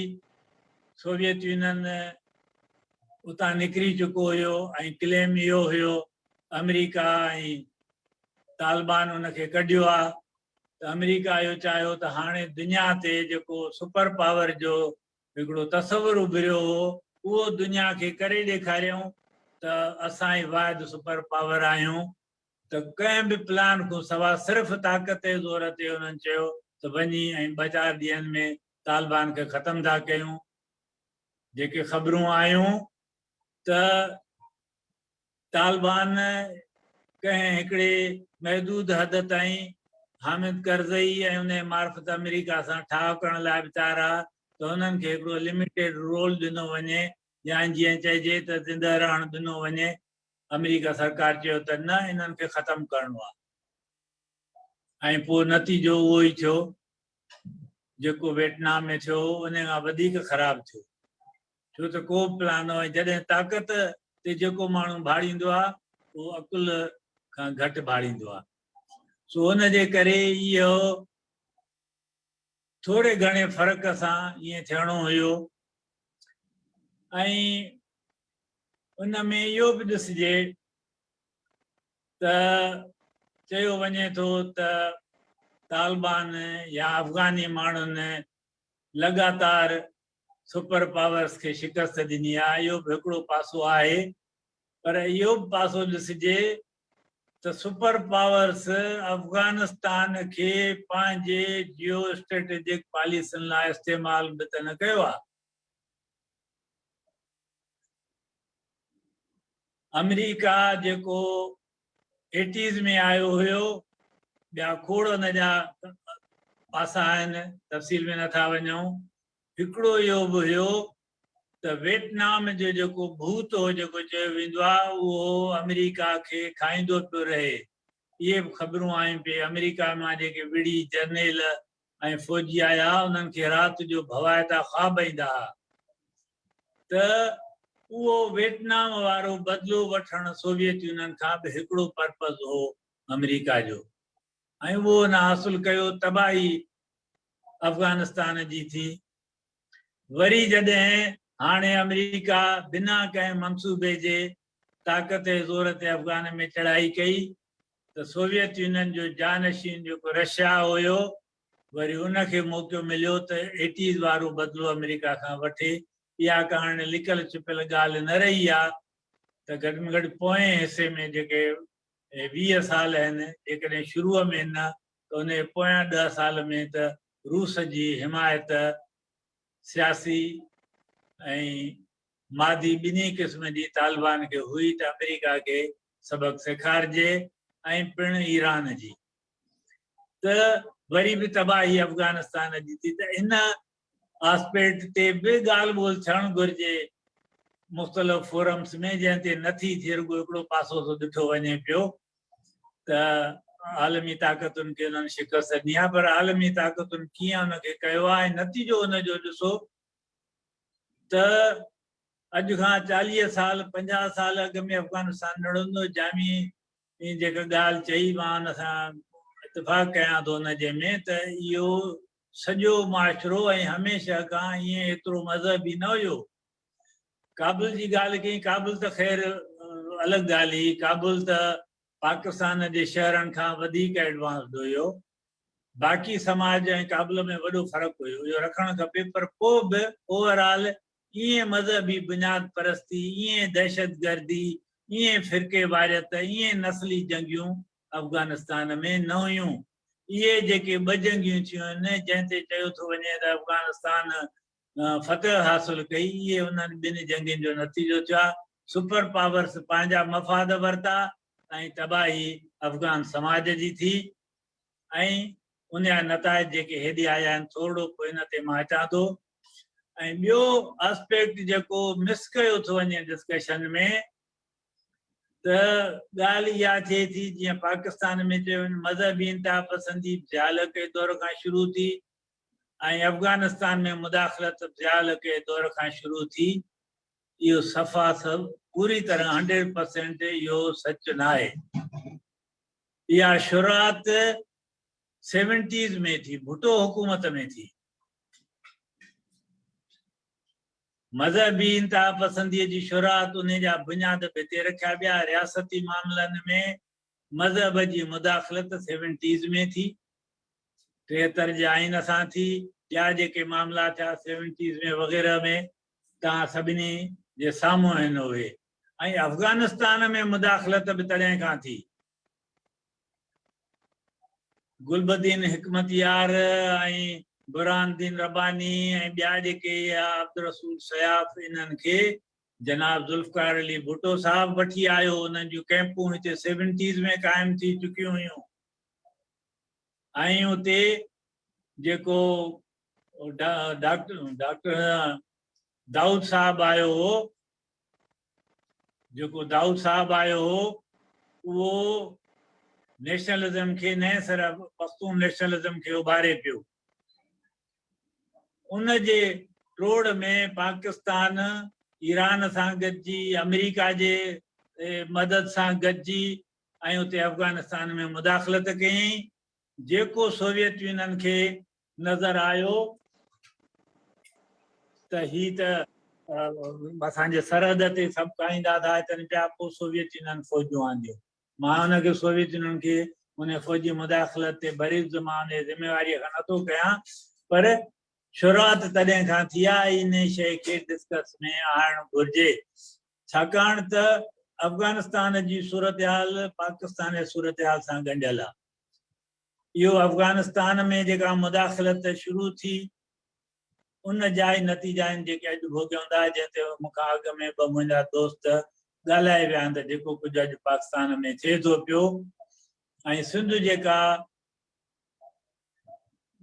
सेक्युलर हुई उन में मज़हबी बुनियाद परस्ती अची वई आहे, इहो इन दौर खां थियो हुयो।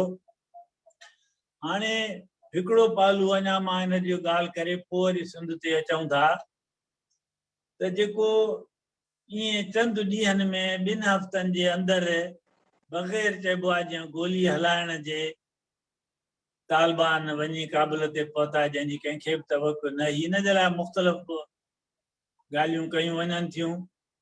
एॾी असांजी इंफॉर्मेशन या डेटा न आहे जो उनखे यकीन सां चई सघूं, पर हिकिड़ो ख़्यालु इहो बि आहे त अमेरिका जो हाणे पहिरीं हुनजो कंहिं वक़्तु मेन टारगेट सोवियत यूनियन हूंदो हुयो। सोवियत यूनियन जे कोलैप्स खां पोइ हुनजो मेन टारगेट मज़हबी इंता पसंदी हुई, जंहिंजे पैदा करण में बि हुनजो हथ हो, पर उहो मौज़ू अॼु न आहे, हुन ते नथा वञूं। हाणे हुनजो मेन टारगेट चाइना आहे। मज़हबी इंता पसंदी हुनजो असली टारगेट हुन ठाहियो, उहो सोवियत यूनियन खां पोइ हुनखे खपे पियो। हाणे हुनजो असली टारगेट चाइना आहे। तंहिं करे हिकिड़ो ख़्यालु इहो बि आहे त सुभाणे अॻिते हली कंहिं बि शकिल में अमेरिका ऐं तालिबान जो डायरेक्ट या इनडायरेक्ट उन्हनि जे अंडरस्टैंडिंग सां ई घटि में घटि चइजे चीन जे ख़िलाफ़ कुझु थिए। इन ते मां तव्हांजे आॾो हिकिड़ो वाक़ियो रखां थो। जॾहिं सोवियत यूनियन जे ख़िलाफ़ मज़ाहमत हली पई त अमेरिका जो प्रेसिडेंट रोनाल्ड रेगन जे वक़्त में वाइस प्रेसिडेंट हो जॉर्ज बुश, जेको पोइ सदर थियो, जंहिंजे पुट वरी जॉर्ज बुश जूनियर हमलो कयो अफ़गानिस्तान ते, ऐं उहो उन खां पहिरीं नायब सदर थियण खां पहिरीं CIA जो डायरेक्टर रही चुको हो। ऐं पाण सभु सम्झूं था CIA जो डायरेक्टर माना छा थो रखे। उहो पाकिस्तान जे दौरे ते आयो ऐं उन तोरखम ते वञी हिकिड़ी तकरीर कई। उन तकरीर में हुन चयो त ही जेके मुजाहिदीन आहिनि, तालिबान जा पेशरो जेके आहे, ही तमामु अज़ीम माण्हू आहिनि। ही रुगो अफ़गानिस्तान जी जंग नथा विढ़नि ऐं ही रुगो मुसलमाननि जी जंग बि नथा विढ़नि, पर ही सभिनी अलाह खे मञीदड़नि जी जंग, अलाह खे न मञीदड़ बिलीवर्स न लफ़्ज़ इस्तेमालु कयो। They are fighting the war of all believers against the non-believers. ऐं चीन उहो या नॉन बिलीवर में आहे। त मां इहो हिकिड़ो इम्कान आहे त इन तकरीर खे ज़हन में रखिजे त इहे इम्कान बि थी सघनि था त इहो सभु कुझु इन ते थियो हुजे। त मसलन हिकिड़ो इहो थी सघे थो त तालिबान जे सिधे तावन सां उते चीन जे ख़िलाफ़ कुझु थिए। ॿियो इहो बि थी सघे थो, ऐं जंहिंजा तमामु घणा इम्कान आहिनि, त फर्ज़ कजे जेकी तालिबान हाणे चवनि था उन्हनि जा लीडर पिया त हाणे असां पहिरीं वारा न आहियूं, असां ॿिए कंहिं बि मुल्क में मुदाख़लत न कंदासीं, पंहिंजी सरज़मीन बि इस्तेमालु थियण न ॾींदासीं ऐं औरतुनि खे बि हक़ ॾींदासीं। इहे जेकी बि शयूं हू चवनि था, मुमकिन आहे त उन्हनि जा लीडर जेके आहिनि उहे इन में नेक नियत बि हुजनि, पर जेके जंग जूं वेड़ाक हुननि तयारी इन बुनियाद ते कया आहिनि त ही सभु काफ़िर आहिनि। इन्हनि काफ़िरनि खे हटाए हिते शरीयत नाफ़िज़ करणी आहे। शरीयत जो बि हिकिड़ो ख़ासि फॉर्म जंहिंखे हू ई सही सम्झनि था, उहे जेके तयारु इन शइ ते थिया आहिनि, इहो ज़रूरी कोन्हे त तालिबान जा लीडर जेका ॻाल्हि कनि हू उन सां एग्री थी वञनि ऐं उन जे पोयां इहे हलनि। इन जा तमामु घणा इम्कान आहिनि। हिकिड़ो त जीअं दोस्तनि चयो पॉसिबल आहे त ख़ुदि तालिबान इहे ॻाल्हियूं वक़्ती तौरु कंदा हुजनि ऐं पोइ पंहिंजे असली ॻाल्हि ते अचनि, पर जेकॾहिं हू इन में सचा बि आहिनि त इन जा तमामु घणा इम्कान आहिनि त हुन जेको हेठियों केडर आहे, जेके हुननि जा वेड़ाक आहिनि, जंगजू आहिनि, जेके हिन बुनियाद ते तयारु थिया आहिनि, उहे पंहिंजी वेड़ जारी रखनि ऐं पोइ उन में पाड़ेसरी मुल्क ई उन ते असरअंदाज़ थींदा। ऐं उन में मां ॿिन्ही सूरतुनि में पाड़ेसरी मुल्कनि जे लाइ ख़तरा ॾिसां थो। ॿई सूरतूं माना हिकिड़ी आहे त तालिबान पूरे मुल्क ते कंट्रोल करे वञनि, ॿियो इहो आहे त उहे न करे सघनि। ॿई सूरतूं आहिनि। जेकॾहिं हू उन ते करे था वञनि, माना तालिबान बाक़ाइदे एस्टेब्लिश हुकूमत थी वञे, त इन तसवर खे हथी मिलंदी त असां एॾा ताक़तवर आहियूं त ॿिनि सुपर पावर्स खे शिकस्त ॾेई छॾी आहे, त पोइ उन में इहा ॻाल्हि वधंदी, ख़ासि करे उन जे सेकेंड ऐं थर्ड टियर में, त असां पाड़ेसरी मुल्कनि में ख़ासि तौर ते पाकिस्तान में बे इस्लामी निज़ाम आणे सघूं था। ऐं जेकॾहिं इहा सूरत नथी थिए ऐं उन जो कंट्रोल नथो थिए त पोइ त open for all, free for all हूंदो ऐं पोइ त 90 वारी सूरत हाल थींदी, जीअं अफ़गानिस्तान टुकड़नि में विढ़ायल हो, वार लॉर्ड्स हुया, जंगियूं थींदियूं उन जूं। पाड़ेसरी मुल्कनि में बि जेकी कुझु थियो उन जी तफ़सील में मुंहिंजी वञण जी ज़रूरत न आहे, त ॿिन्ही सूरतुनि में पाड़ेसरी मुल्कनि जे लाइ ख़तरा आहिनि। ऐं जॾहिं पाड़ेसरी मुल्कनि जी असां ॻाल्हि कयूं था त हुन में सभ खां वधीक पाकिस्तान अचे थो, ऐं जॾहिं पाकिस्तान जी ॻाल्हि कयूं था त हुन में सभ खां वधीक सिंध अचे थी, छाकाणि त ऑलरेडी हिन पाकिस्तान जे रियासती निज़ाम में ऑलरेडी सिंध मुसीबत में आहे। सभ खां वधीक जबर उन ते थिए थो। ऐं जेका मुंहिंजा दोस्त चई विया, सिंध लाइ सभ खां वॾो मसइलो डेमोग्राफी जो आहे। त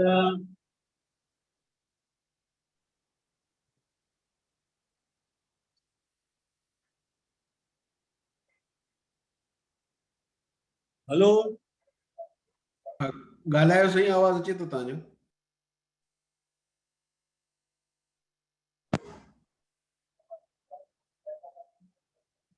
साईं ख़ालिक तव्हांजो आवाज़ अचे थो, ॻाल्हायो ॻाल्हायो। हा साईं, मुंहिंजो अचे थो? जी जी। हा, सारी साईं, माफ़ी थो वठां। त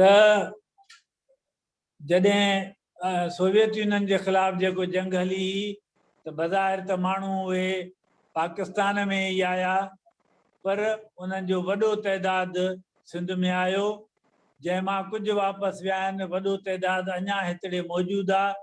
ऐं उहे जीअं दोस्त बसीर नवीद ख़ासि तौरु चई वियो त डोमिसाइल वठनि था, आइडेंटिटी कार्ड वठनि था, उते हिननि हाणे वापार कया आहिनि। अॻे रुॻो इहो चयो वेंदो हो त पश्तून जेको आहे उहो मैन्युअल लेबर जे लाइ अचे थो पियो, पर हाणे वापार जे बि वॾे हिसे ते हू अची वियो आहे। ऐं रियासत उन्हनि खे, इहो मुंहिंजो दोस्त सही चयो जामी इन ॻाल्हि सां मां, त हू बदनियती पंहिंजी जाइ ते बि आहे, सिंध दुश्मनी बि उन्हनि में आहे, नाअहली बि उन्हनि जी आहे। उहे इन खे तमामु आसान सम्झनि था त जेकॾहिं सिंध में माण्हू वञनि था त ठीकु आहे, छो त इहो सम्झनि था त सिंध में असली मज़ाहिमत उन्हनि खे सिंधी माण्हुनि जी मिले थी या अॻिते बि मिलंदी ऐं इहा फैक्ट बि आहे, छाकाणि त सिंध जा वसीला सिंधी माण्हुनि जा आहिनि, उहे त उन जे मालिकीअ जी ॻाल्हि कनि था, पर ॿाहिरियों माण्हू जेको अचे थो पियो उन खे जॾहिं रियासत सपोर्ट करे थी त उहो मोट में वरी सिंधी माण्हुनि जे हक़नि खे फुरण में, उन्हनि जे वसीलनि ते कब्ज़े में उहो ॿाहिरियों माण्हू आसानीअ सां उन्हनि जो साझेदार थिए थो। जीअं बंगाल में उते त तमामु नंढो तइदाद हुयो जेके बिहारी हुया, उन्हनि जो इहो ई रोल हुयो उते, त उन्हनि खे रियासत सपोर्ट करे पई, उहे रियासत खे सपोर्ट कनि पिया। ऐं सिंध में बि गुज़िरियल 40-50 साल जी असां तारीख़ ॾिसूं उहा असांखे ॿुधाए थी पई त कराचीअ जी ॻाल्हि माण्हू उहे कनि था, इहो नथा ॾिसनि त कराची सिंध में आहे, सिंध खे हक़ मिलंदा त कराचीअ खे हक़ मिलंदा। इवन पाणीअ जी हद तोणी त सिंध खे पाणीअ जी ॻाल्हि जो मुतालबो थींदो आहे त कराचीअ में तमामु घटि नज़ा वधंदो आहे, बाबा सिंध खे पाणी न मिलंदो त कराचीअ खे कीअं मिलंदो। ऐं कुझु फैक्टर ऑलरेडी हिते मौजूदु आहिनि जेके अॻे त मुहाजिर सिंधीअ जी ॻाल्हि थींदी, हाणे उहे सिंधी गैर सिंधी जी ॻाल्हि था कनि। एतिरा उहे हिकिड़ा ना हलिया नाग पद अंदेश माण्हू आहिनि तमामु ख़सीस सोच जे लाइ, त उहे हाणे सिंधी गैर सिंधीअ जे ते बि कनि था ऐं हुकूमती इदारा बि इन लाइन ते वञनि था पिया त उन्हनि खे उन्हनि सिंध जे दौलत मां 100 रुपया फुरींदा, 5 रुपया हिकिड़े ग्रुप खे ॾिनऊं, 10 रुपया ॿिए ग्रुप खे ॾिनऊं, हू ईअं सोचनि था। इहो थिए थो नथो थिए, इहो वरी जुदा शइ आहे। जेकॾहिं अमेरिका जहिड़ी सुपर पावर ताक़त उहा जेको कुझु चाहे बंदूक जे ज़ोर ते नथी करे सघे त इहो ज़रूरी न आहे त ॿी का ताक़त जंहिं वटि बंदूक हुजे जेकी कुझु सोचे उहो सभु थी वञे, पर इन सां सिंध में हिकिड़ो ॾिफेड़ त ज़रूरु अचे थो। जंग जी जेका सूरत हाल असां गुज़िरियल 25-30 सालनि खां ॾिसूं था उन में वधण जा इम्कान आहिनि। पाकिस्तानी रियासत बज़ाहिर अचे थो, चवनि था त अफ़गान पाणागी एतिरा नथा अचनि। असां ॾिसूं था तोरखम जी सरहद ते जेकी कुझु सोशल मीडिया जे ज़रिए ॾिसूं था त माण्हू कोन था अचनि पिया, पर चमन जी सरहद खां नज़र अचे थो त माण्हू अचनि था पिया। या जीअं दोस्तनि चयो या बि ठीकु ॻाल्हि आहे त हींअर लालच में गोरियनि में कंहिं बि तरह सां उन्हनि खे रोकियो वञे, पर उहे न रुकंदा, उहे ईंदा ऐं सिंध में ई सभ खां वधीक ईंदा। छाकाणि त जीअं मूं चयो त रियासत जी बि इन में, ऐं रियासत जो ॾिसो जेकॾहिं माण्हू इहे तरसणु खपनि, सभ खां वधीक त पख्तूनख्वा में उन्हनि खे तरसणु खपे, छाकाणि त उते उन्हनि जा हम ज़बान हम कल्चर उहो साॻियो कल्चर आहे। ॿिन्ही पासनि जे तमामु घणा माण्हू जेका चवंदा आहिनि त इहा कूड़ी सरहद आहे या कूड़ी हिकिड़ी धोखे जी दीवार आहे, डिविजन लाइन, असां त हिकु आहियूं त बाबा उते तरसनि उहे, पर ख़ुदि उते पख्तूनख्वा जी हुकूमत बि उन्हनि खे हाणे वधीक तरसाइण नथी ॾिए। छाकाणि त पख्तूनख्वा में बि हाणे जीअं मूं सवेर चयो त अॻे पढ़ण लाइ जेको चयो वेंदो त उहो रुगो मैन्युअल वर्क थो करे, ऐं टियों हाणे उते उहो वॾे वापार में उहो तमामु घणो हिसो हुनजो थी वियो आहे, इस्टेब्लिशमेंट में हुनजो हिसो थी वियो आहे, रियासत खे हलाइण में हू हिसेदार आहे।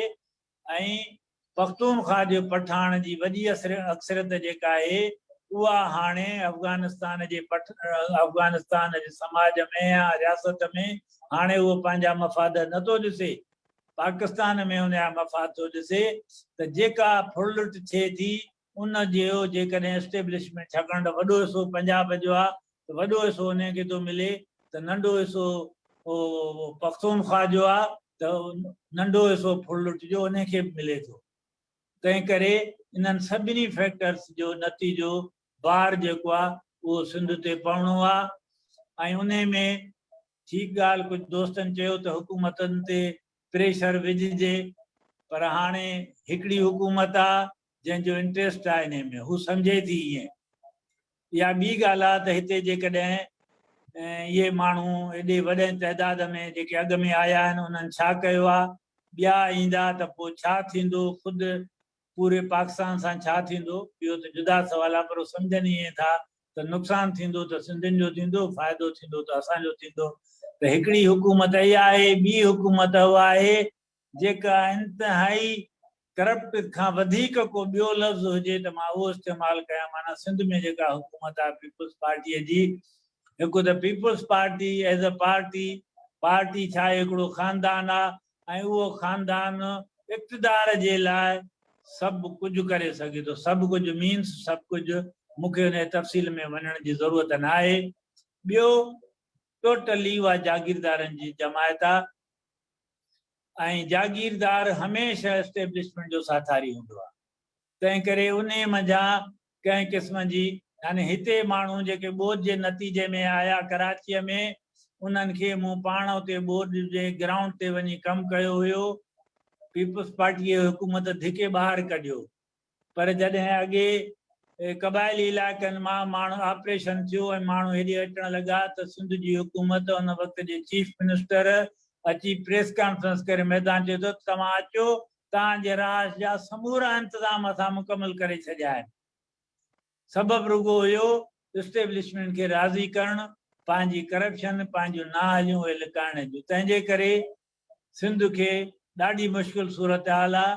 उहा सिर्फ़ु सिंध जो अवाम, सिंध जा माण्हू, सिंध जा सियासी कारकुन, सिंध जा अदीब दानिश्वर, उहे ई हिन खे रोके सघनि था।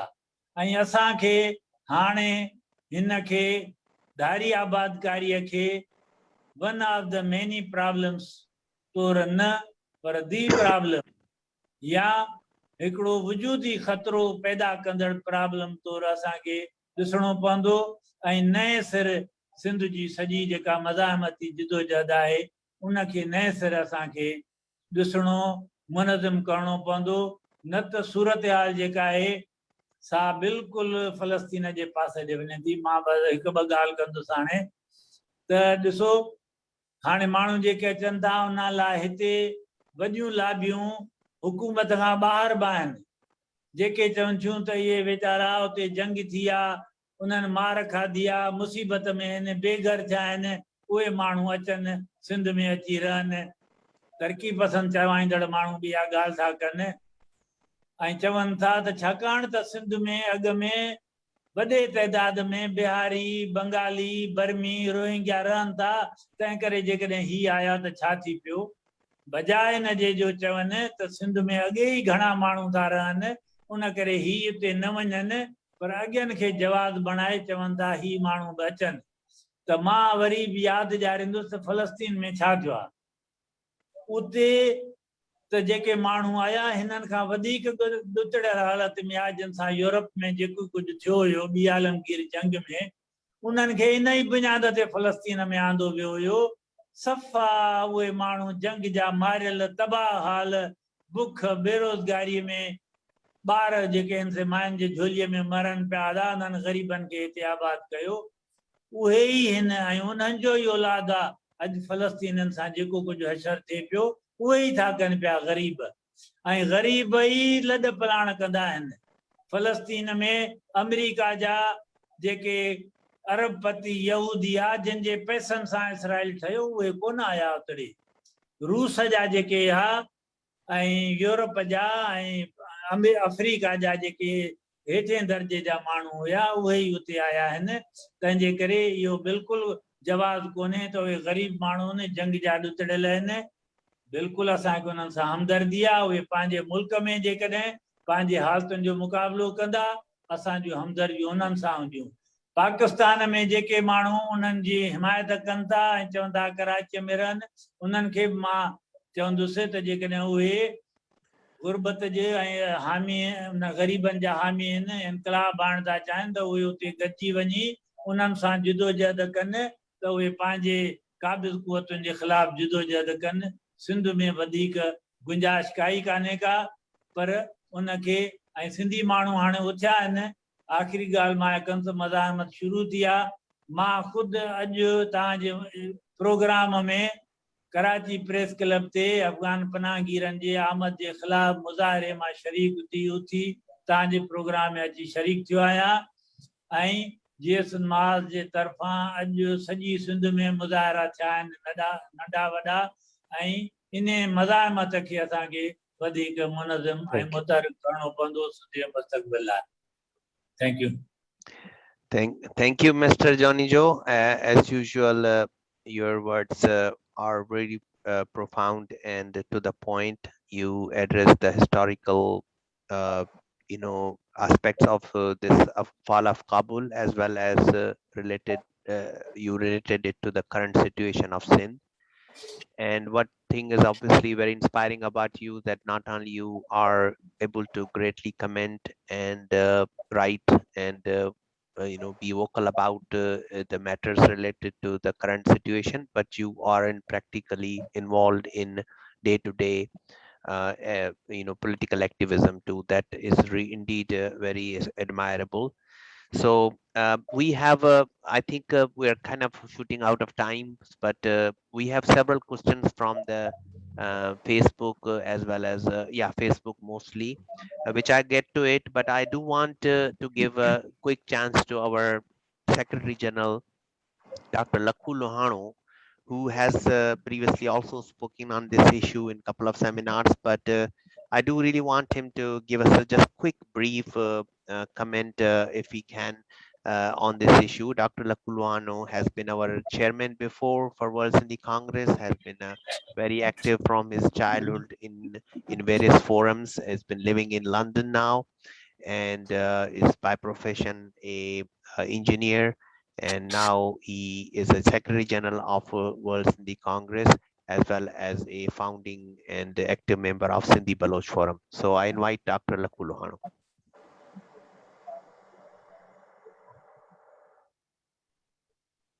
Sain Basir Naweed, Sain Jami Chandio, and Sain Khalique Junejo have touched and dealt with very important aspects. Now, first and foremost, the current fall of Kabul is not the first fall of Kabul.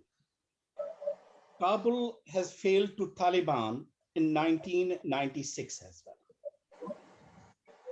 Although the conflict didn't start from 1996 and didn't end in 1996 and hasn't finished even yet. But it's really very important that to understand the regional impacts, the impacts on Sindh, let me understand what were at least when we look back retrospectively, we can see what have been the impacts of Taliban takeover in 1996. Now, number one, the most important victim of this entire conflict are the Afghan people. Because the figures become really very, very difficult and messy business. So there are various figures because there are various methodologies to calculate that. But it is estimated since the conflict started in late 70s, there have been 1.5 million casualties of Afghan people. And 1.5 million people makes 5% of the population of Afghanistan, number one. Number two, the total number of displaced, either internationally who become refugees or internal displacement, it is estimated to be 6 million people, and 6 million people make 20% of population of Afghanistan. Now, out of these 6 million, the registered refugees in Pakistan, Afghan refugees in Pakistan is about 1.4 million. But because there are a lot of unregistered and illegal refugees are that people who migrated, it is estimated that the number of Afghans in Pakistan could be anywhere between 2.5 to 3 million. And again, coming back to Sindh, that it is estimated that anywhere between 700,000 to 1 million Afghan refugees, legal or registered or unregistered. I mean, friends mentioned that they can make cards and domiciles and all that. They are based in Sindh, and most of them in Karachi. Now, the international displacement, the refugees, they make about 3.6 million. And if there are one internationally, so that most came to Pakistan and then to Iran and then to Central Asian regions and then Europe and all over the world, even to to South America, Venezuela, and places like that. So if we assume that it is about anywhere between 700 to 1,000 internationally displaced refugees, it means Sindh has got 30% of the people who left Afghanistan for the overseas. So Sindh is having roughly between 25 to 30% of Afghan refugees, number one. Number two, we should never forget that the Taliban was an ISI project.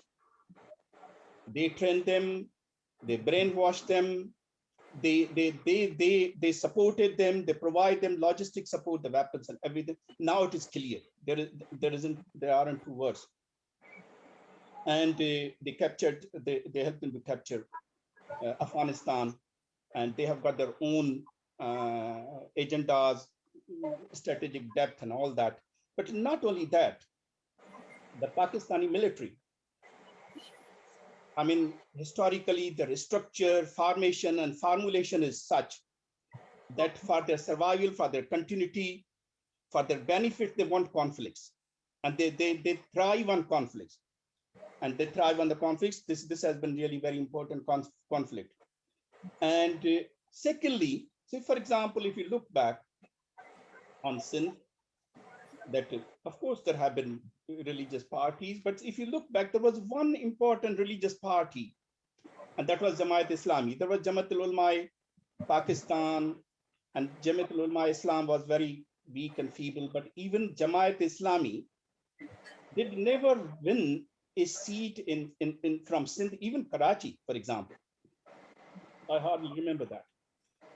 And as a result of this Taliban takeover, it's not only Pakistan used this religious extremism to capture Taliban for whatever strategic purposes internationally might be, but they used this religious extremism for their internal purposes as well, and particularly against the national movements. And because these two ideologies are different, and friends, they mentioned that looking at back at Jamaat Islami, who were probably in urban centers, not much. Even when the friends are talking that in the rural areas, even in the rural areas, I remember rural areas of 60s and 70s and 80s, Sindh was quite secular, even in the rural areas, because generally people say that in urban areas, because they interact with the modern society, therefore they are more secular. In the rural areas, because they don't have that opportunity, therefore they are generally conservative. No, it is a unique case where in rural Sindh, people were as secular or even better. I remember the rural areas where they used to be Mahfil, Ashar, Bath, and all that. So even the society now, over that period of time, in Pakistan and in Sindh, there are 7-8 religio extremist groups, religio fascist group.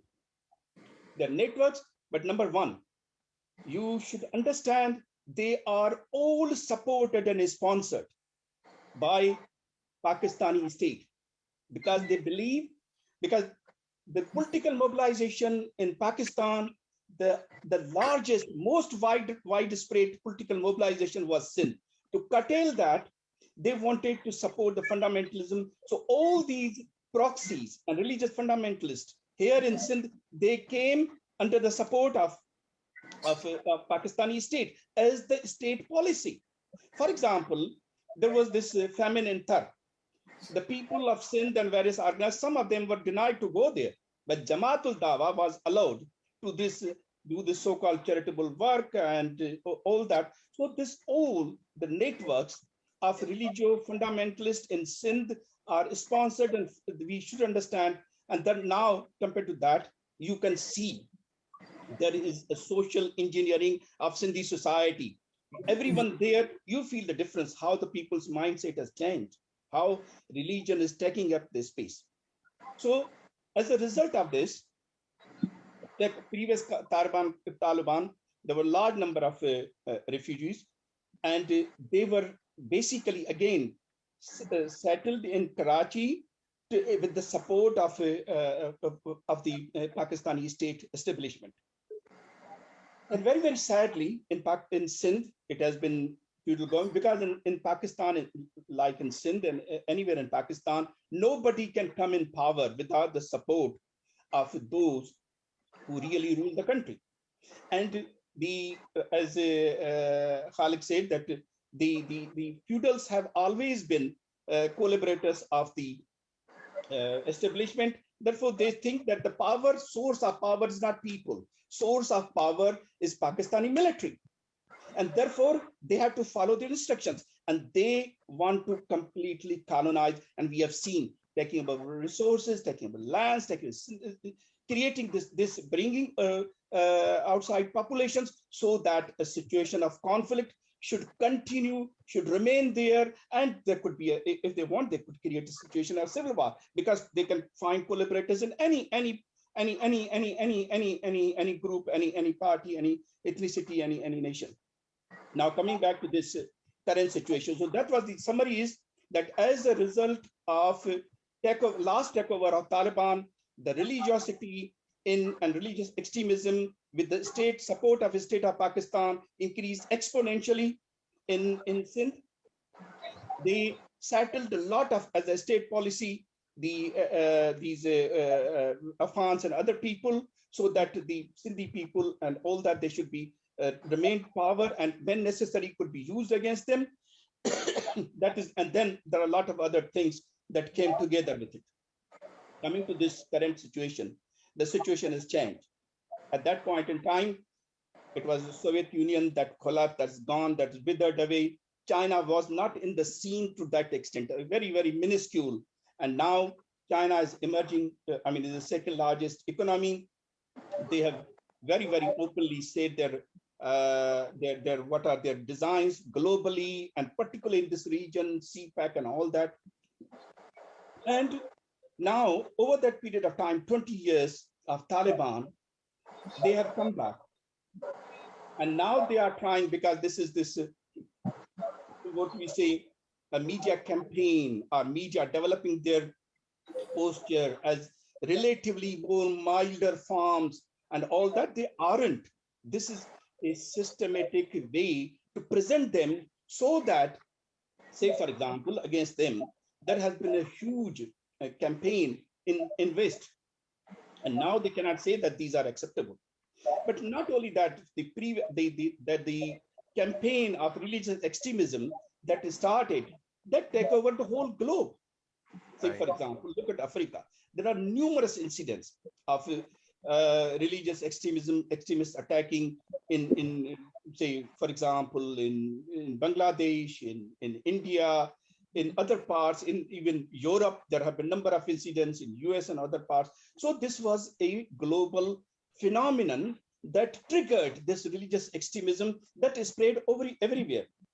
So now this posture that they are trying to create, and that they are more milder, they will be accommodating, I think this is misunderstanding. And Taliban remains the same, and their first tier, second tier, third tier, because it is religion doesn't require logic and understanding and international requirements and historical facts. They don't. So it simply is a blind basically is a blind faith, basically, religion. So they aren't changed. Now, what would happen as a result of this? Number one thing that we can see, there is a conflict. And because the conflicts, the contradictions within the Afghan society, they haven't resolved. Therefore, they can be suppressed. The contradictions and conflict could be suppressed, but cannot be eliminated. So therefore, they will come back again. And again, because the international forces, the strategic interest of a number of powers in this region, because this is said that Jami mentioned that geography is really cruel if you're and likewise resources, because Sindh is fortunate and unfortunate because we have got enormous resources and a very important geostrategic position. That is why we are suffering. That is why we suffered during the British period, because they wanted, that wasn't their designs, but they wanted, because of the capture Kabul, they wanted Sindh and Balochistan to be captured as well. Anyway, so these all contradictions of the strategic interest of the global powers will collide in this system, and we cannot escape from that. Thank you. As a result of that, I tell you one thing.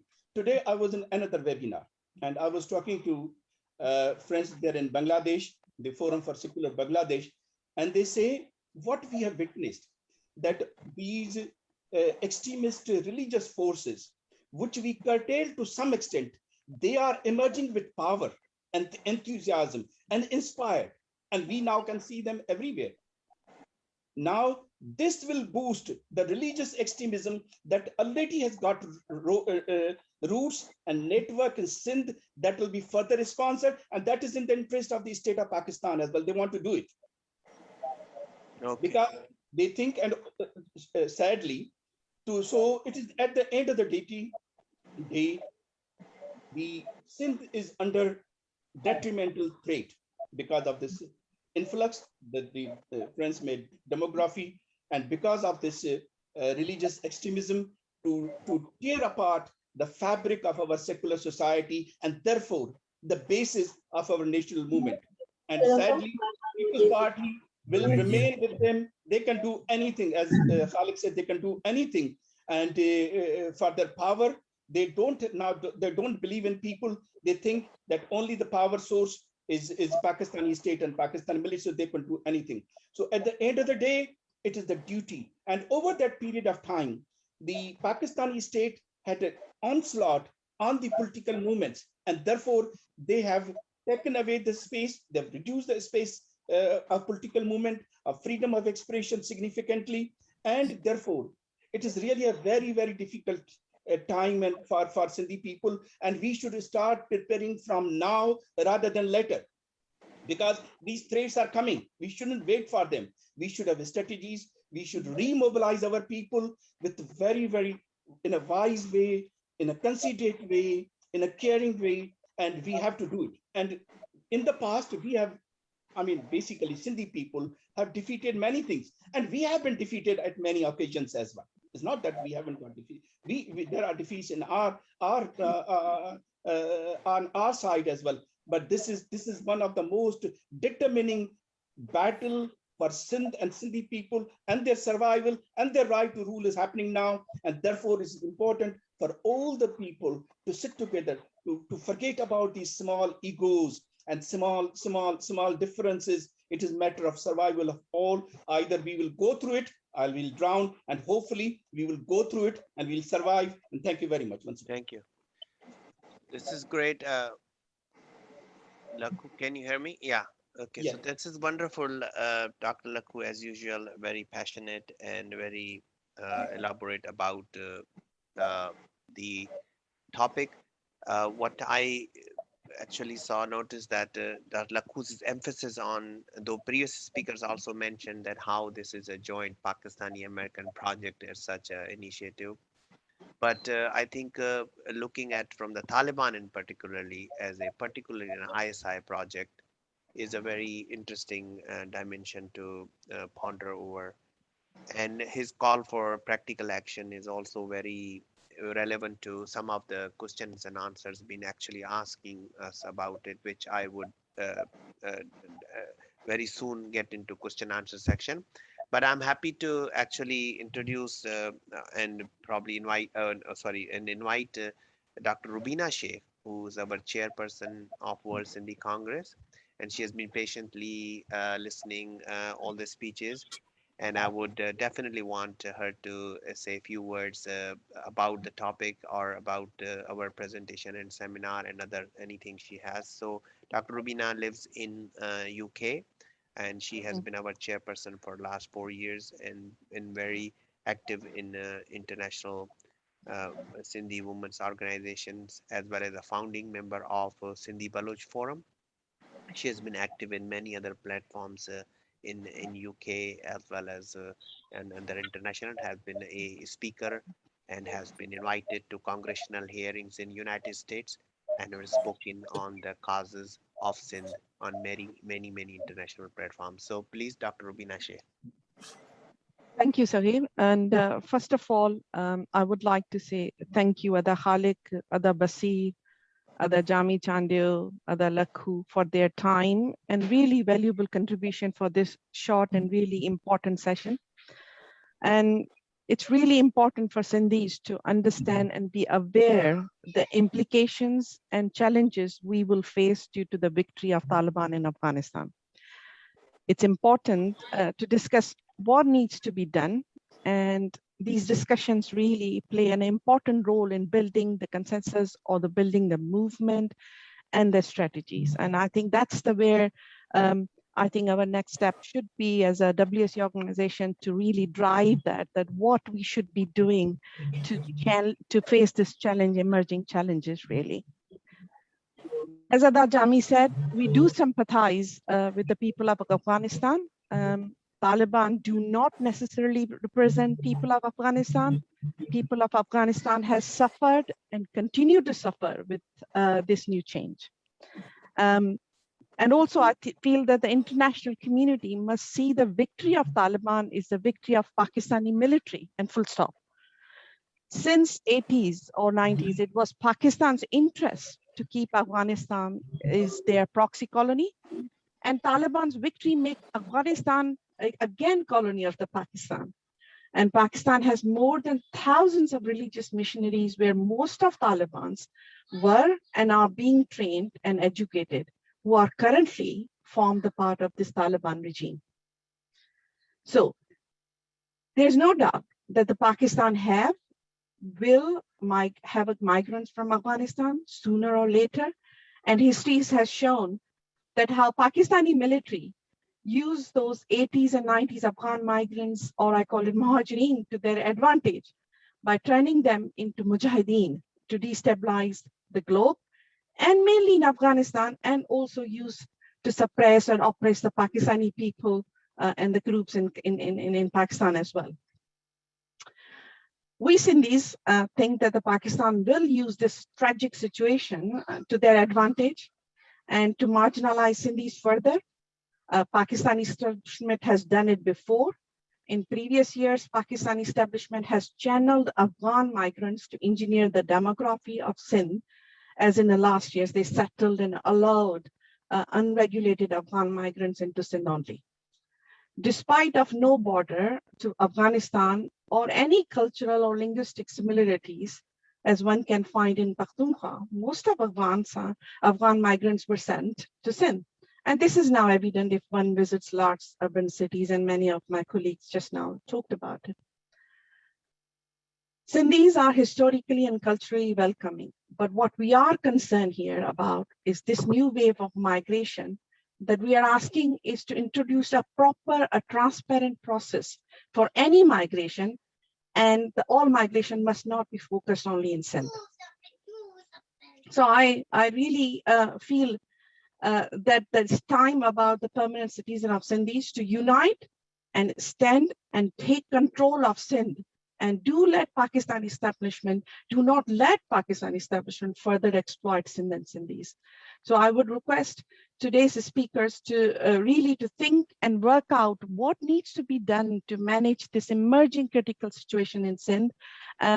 We need to chalk out the plan, because Talibanization is not only an issue of demographic engineering Talibanization, but also is a matter of survival of Sindh and Sindhis. And in particularly, I will bring the issues, the impact on the women of Sindh and the wider areas. I would like to thank, and I let Saghir to run the questions and answers, because my twins are giving me a hard time now. Thank you. Thank you, Rubina. Wonderful wrap up. Indeed, your univocal call for the issue of the demographic engineering as a result of this fall of Kabul is indeed a very relevant issue, which other speakers also mentioned. But we appreciate your highlighting it and underscoring it. So I think I formally conclude our presentation session of the today's seminar. I really think it was a very, very educating. I want to share with the speakers who may not be watching the social media, which I was. There are lots of comments about all the presentations from Sain Junejo Saab, Mr. Jami Saab, Mr. Basir Naweed Saab, and Lakhu, and finally Rubina's speeches being praised on the social media. There are 2 or 3 questions which I would like you to actually comment. One question seems to be kind of recurring in different forms and shapes. Is what सही are Farhan साहब हथ खड़े हो सही ॾिसो त सही Farhan? Farhan साहब का Farhan, do you want to say something? I think Farhan, I don't know if you realized he had a personal tragedy 2 days ago. His mother passed away. So hi we hi really are, yeah, I'm sorry to share that sad news, but so he's there, he's as usual holding on to it, but you know, I don't want to put him on the spot for now, but this is a sad thing. Actually, So, Saghir, I can ask a quick question if you allow me. oh, please, yes, my pleasure, sir. Thank you for I joining. have, yeah. So I have very simple question to all of you. अगर साईं जामी ॻाल्हाए पहिरियों त वधीक सुठो त सिंध में हमेशह माइग्रेंट आहिनि सिंध जा जेके ॿ मशहूरु माण्हू खणी चऊं शाह लतीफ़ थियो ऐं साईं जीअम सेठ पाण सैयद आहे त उहो पाण माइग्रेंट आहे साईं बसीर रीसेंट माइग्रेंट आहे मां हमेशह चवंदो आहियां त हुनखां वॾो को सिंधी आहे कोन असां वटि त हाणे सिंधी छो था मुखालफ़त कयो नयनि माइग्रेंट जी जॾहिं सिंध हमेशह migrants के attract कियो आहे because of prosperity and Indus River जे करे त माण्हू चवनि था त सिंधी जेके xenophobic थी विया आहिनि ऐं एंटी इमिग्रेंट थी विया आहिनि हाणे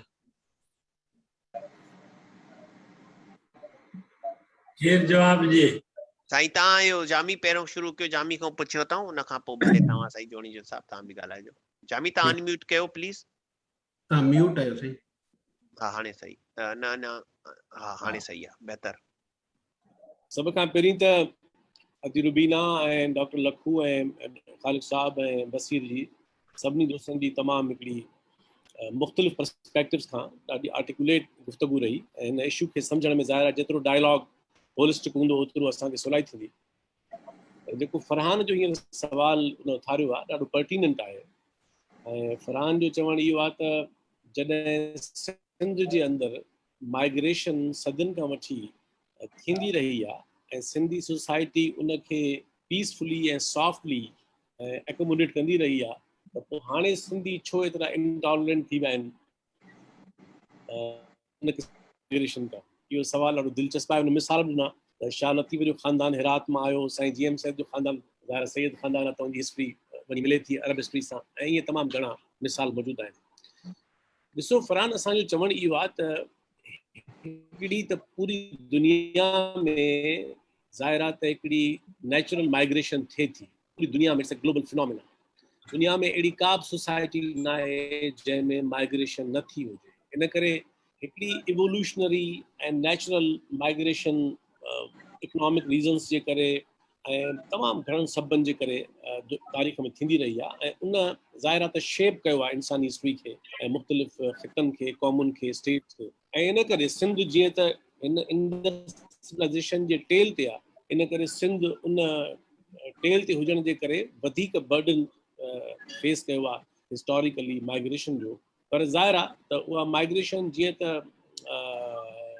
स्पॉन्सर्ड न ही मैनेज न ही स्टेट्स तरफ़ां ऐं नेचुरल क़िस्म जो फिनोमिना हो इन करे उनखे सिंध एकोमोडेट करे वई पंहिंजे सोसाइटी जे अंदरि ऐं सिंध जी ब्यूटी इहा आहे त न रुॻो उन हिस्टोरिकली उन माइग्रेशन खे एकोमोडेट कयो आहे पर जेका डिस्टिंक्ट आइडेंटिटीज़ आहिनि उन्हनि सभिनी माण्हुनि जूं उहे बि कंप्रोमाइज़ न आहिनि अॼु बि मुग़ल पाण खे मुग़ल सॾाइनि था ऐं सिंधी आहिनि अॼु बि सिंध में केतिरा सिंधी बलोच आहिनि उहे पाण खे बलोच सॾाइनि था ऐं सिंधी आहिनि सिंध में ब्रोही आहिनि पाण खे सिंधी सॾाइनि था ऐं ब्रोही आहिनि जदगाली आहिनि तव्हां थरपारकर में लोअर सिंध में अचो त असां वटि ॿियूं केतिरियूं कम्यूनिटीज़ आहिनि ऐं इवन 30s जा जेके पंजाबी जेके सेटल थिया हाणे सिंधी ॻाल्हाइनि था ऐसो थी विया आहिनि सिंध पठान ईअं हिस्टोरिकली तमामु पठान मतिलबु घणा पठान आया इहे बिल्कुलु हाणे जेको तव्हांजो सुवालु आहे त हींअर सिंधी छो इंटॉलरेंट आहिनि जो सबबु इहो आहे तव्हां ॾिसो त गुलाम बैराज जे तामीर खां वठी ऐं ख़ासि तौर ते 1 यूनिट खां वठी हीअ जेका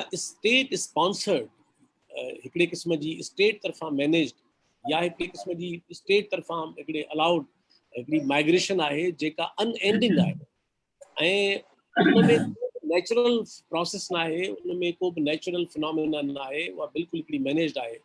तव्हां ॾिसो त असां वटि बैरेज जे तामीर खां पोइ तमामु वॾियूं ज़मीनूं सिंध में ॾिनियूं वयूं पंजाब मां माण्हुनि खे, उहे सेटल थिया। वरी तव्हां ॾिसो त माइग्रेशन जेका सिंध में पार्टीशन जे ज़माने में थी, पार्टीशन प्लान में माइग्रेशन शामिल ई कोन्हे। ऐं जॾहिं 1946 जे 7 जे पार्टीशन प्लान में माइग्रेशन न हुई त पोइ इहे जेका बि माइग्रेशन हिंदुस्तान मां थी इहा तमामु नाजाइज़ हुई ऐं उहा बाद में तव्हांखे ख़बर आहे त तारीख़ जो जबरो जो असां वटि उहा शइ थी वई।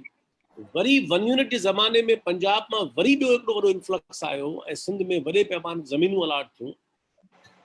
तारीख़ में ईअं त कोन थींदो आहे न त तव्हां मिलियंस माण्हुनि खे अचे सेटल्ड कयो, उन्हनि जे बारे में को चेक एंड बैलेंस न हुजे, को निज़ाम न हुजे, का रेगुलेशन न हुजे, का हिकिड़ी, ऐं उन खां अलावा वॾे पैमाने ते उन्हनि खे ज़मीनूं ॾियो, उनखे रिसोर्सिस ॾियो, उनखे अर्बन सेंटर्स में सेटल कयो।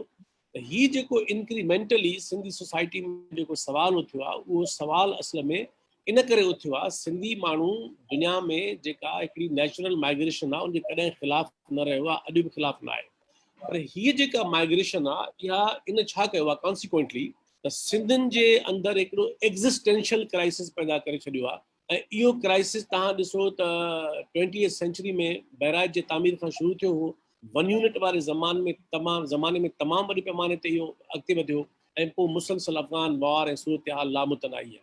त सवाल इहो आहे जेको ख़ालिद साहब बि ॻाल्हि कई ऐं बंदोसन बि ॻाल्हि कई त सिंध जी सोसाइटी उहा जेकॾहिं एतिरी माइग्रेशन हिते थींदी जो जेके इंडिजीनियस माण्हू आहिनि उन्हनि खे इहो अचे वजूदी बहरान वठी वियो आहे त उनजो वजूद हूंदो या न हूंदो, ऐं जेके रिसोर्सिस अपॉर्चुनिटीज़ उन्हनि जे पंहिंजे माण्हुनि जे लाइ तमामु नाकाफ़ी आहिनि, उन्हनि में जेकॾहिं एतिरो उनखे ओवर बर्डन कयो वेंदो त इन करे मां सम्झां थो त हीउ जेको सिंध जे अंदरि जेका डेमोग्राफिक इम्बेलेंस जे करे जेका पॉपुलेशन जो इन्फ्लक्स आहे, जेका माइग्रेशन आहे, उन जे बारे में जॾहिं सिंध जी क़ौमी सियासत, तरक़ी पसंद सियासत, सिंध जा बाशऊर माण्हू जॾहिं मुखालफ़त कनि था या मज़ाहिमत कनि था त उनमें का नसुल परस्ती न आहे, ॿियनि क़ौमुनि सां नफ़रत न आहे, ॿियनि माण्हुनि सां का नफ़रत न आहे, पर उहा पंहिंजे हिकिड़े वजूदी बुरहान जो इज़हार आहे ऐं पंहिंजे हिकिड़े तारीख़ी, हिकिड़े क़ौमी, हिकिड़े अक्सरती दाइमी हैसियत जे बचाव जी उहा ॻाल्हि आहे ऐं पंहिंजे वतन जी मालिकी जो सुवाल आहे।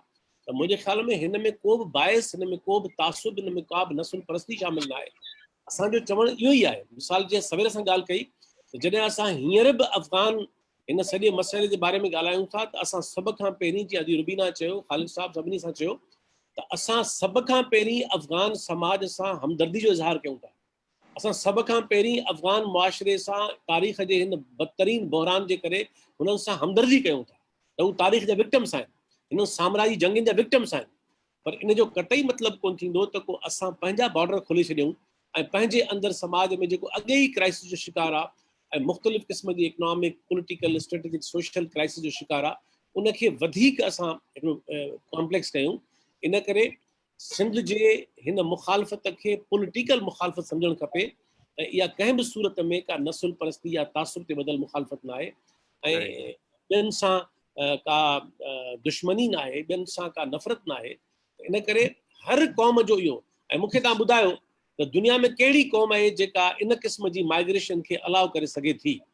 तव्हां दुनिया में का बि हिकिड़ी क़ौम नालो वठो, को नालो वठो कंहिं आज़ादु ख़ुदमुख़्तार मुल्क ऐं क़ौम जो जेका पंहिंजे वतन में, पंहिंजे इलाइक़नि में ईअं बेलगाम ऐं बेदरीग़ ऐं लामुतनाही अनएंडिंग माइग्रेशन खे सपोर्ट कंदी हुजे, उन लाइ शयुनि खे ओपन दुनिया में किथे बि मुमकिन न आहे। इन करे इहो सिंध जे माण्हुनि जो लेजिटिमेट, हिस्टोरिकल, मॉरल, नेशनल फ़र्ज़ु आहे त उहो पंहिंजे वतन में पंहिंजी दाइमी अक्सरियत जो बचाव कनि ऐं उहो ज़ाहिरा तॾहिं ई मुमकिन आहे जॾहिं इहा माइग्रेशन रोकी वञे, इनखे रोकियो वञे ऐं उनखे एतिरो आसानी सां अचणु न ॾिनो वञे। इन करे ई मां जेका ॻाल्हि सवेर अदी रुबीना कई, मां जीअं त हाणे आख़िरी राउंड आहे, मां सिर्फ़ु क्विक ॿ टे ॻाल्हियूं करे शायदि मोकिलायां सही। मां सम्झां थो त सिंध जे अंदरि इन डिस्कोर्स खे कंस्ट्रक्ट करण जी ज़रूरत आहे जेको असां अॼु हिन मुज़ाकरे में गुफ़्तगू कई आहे।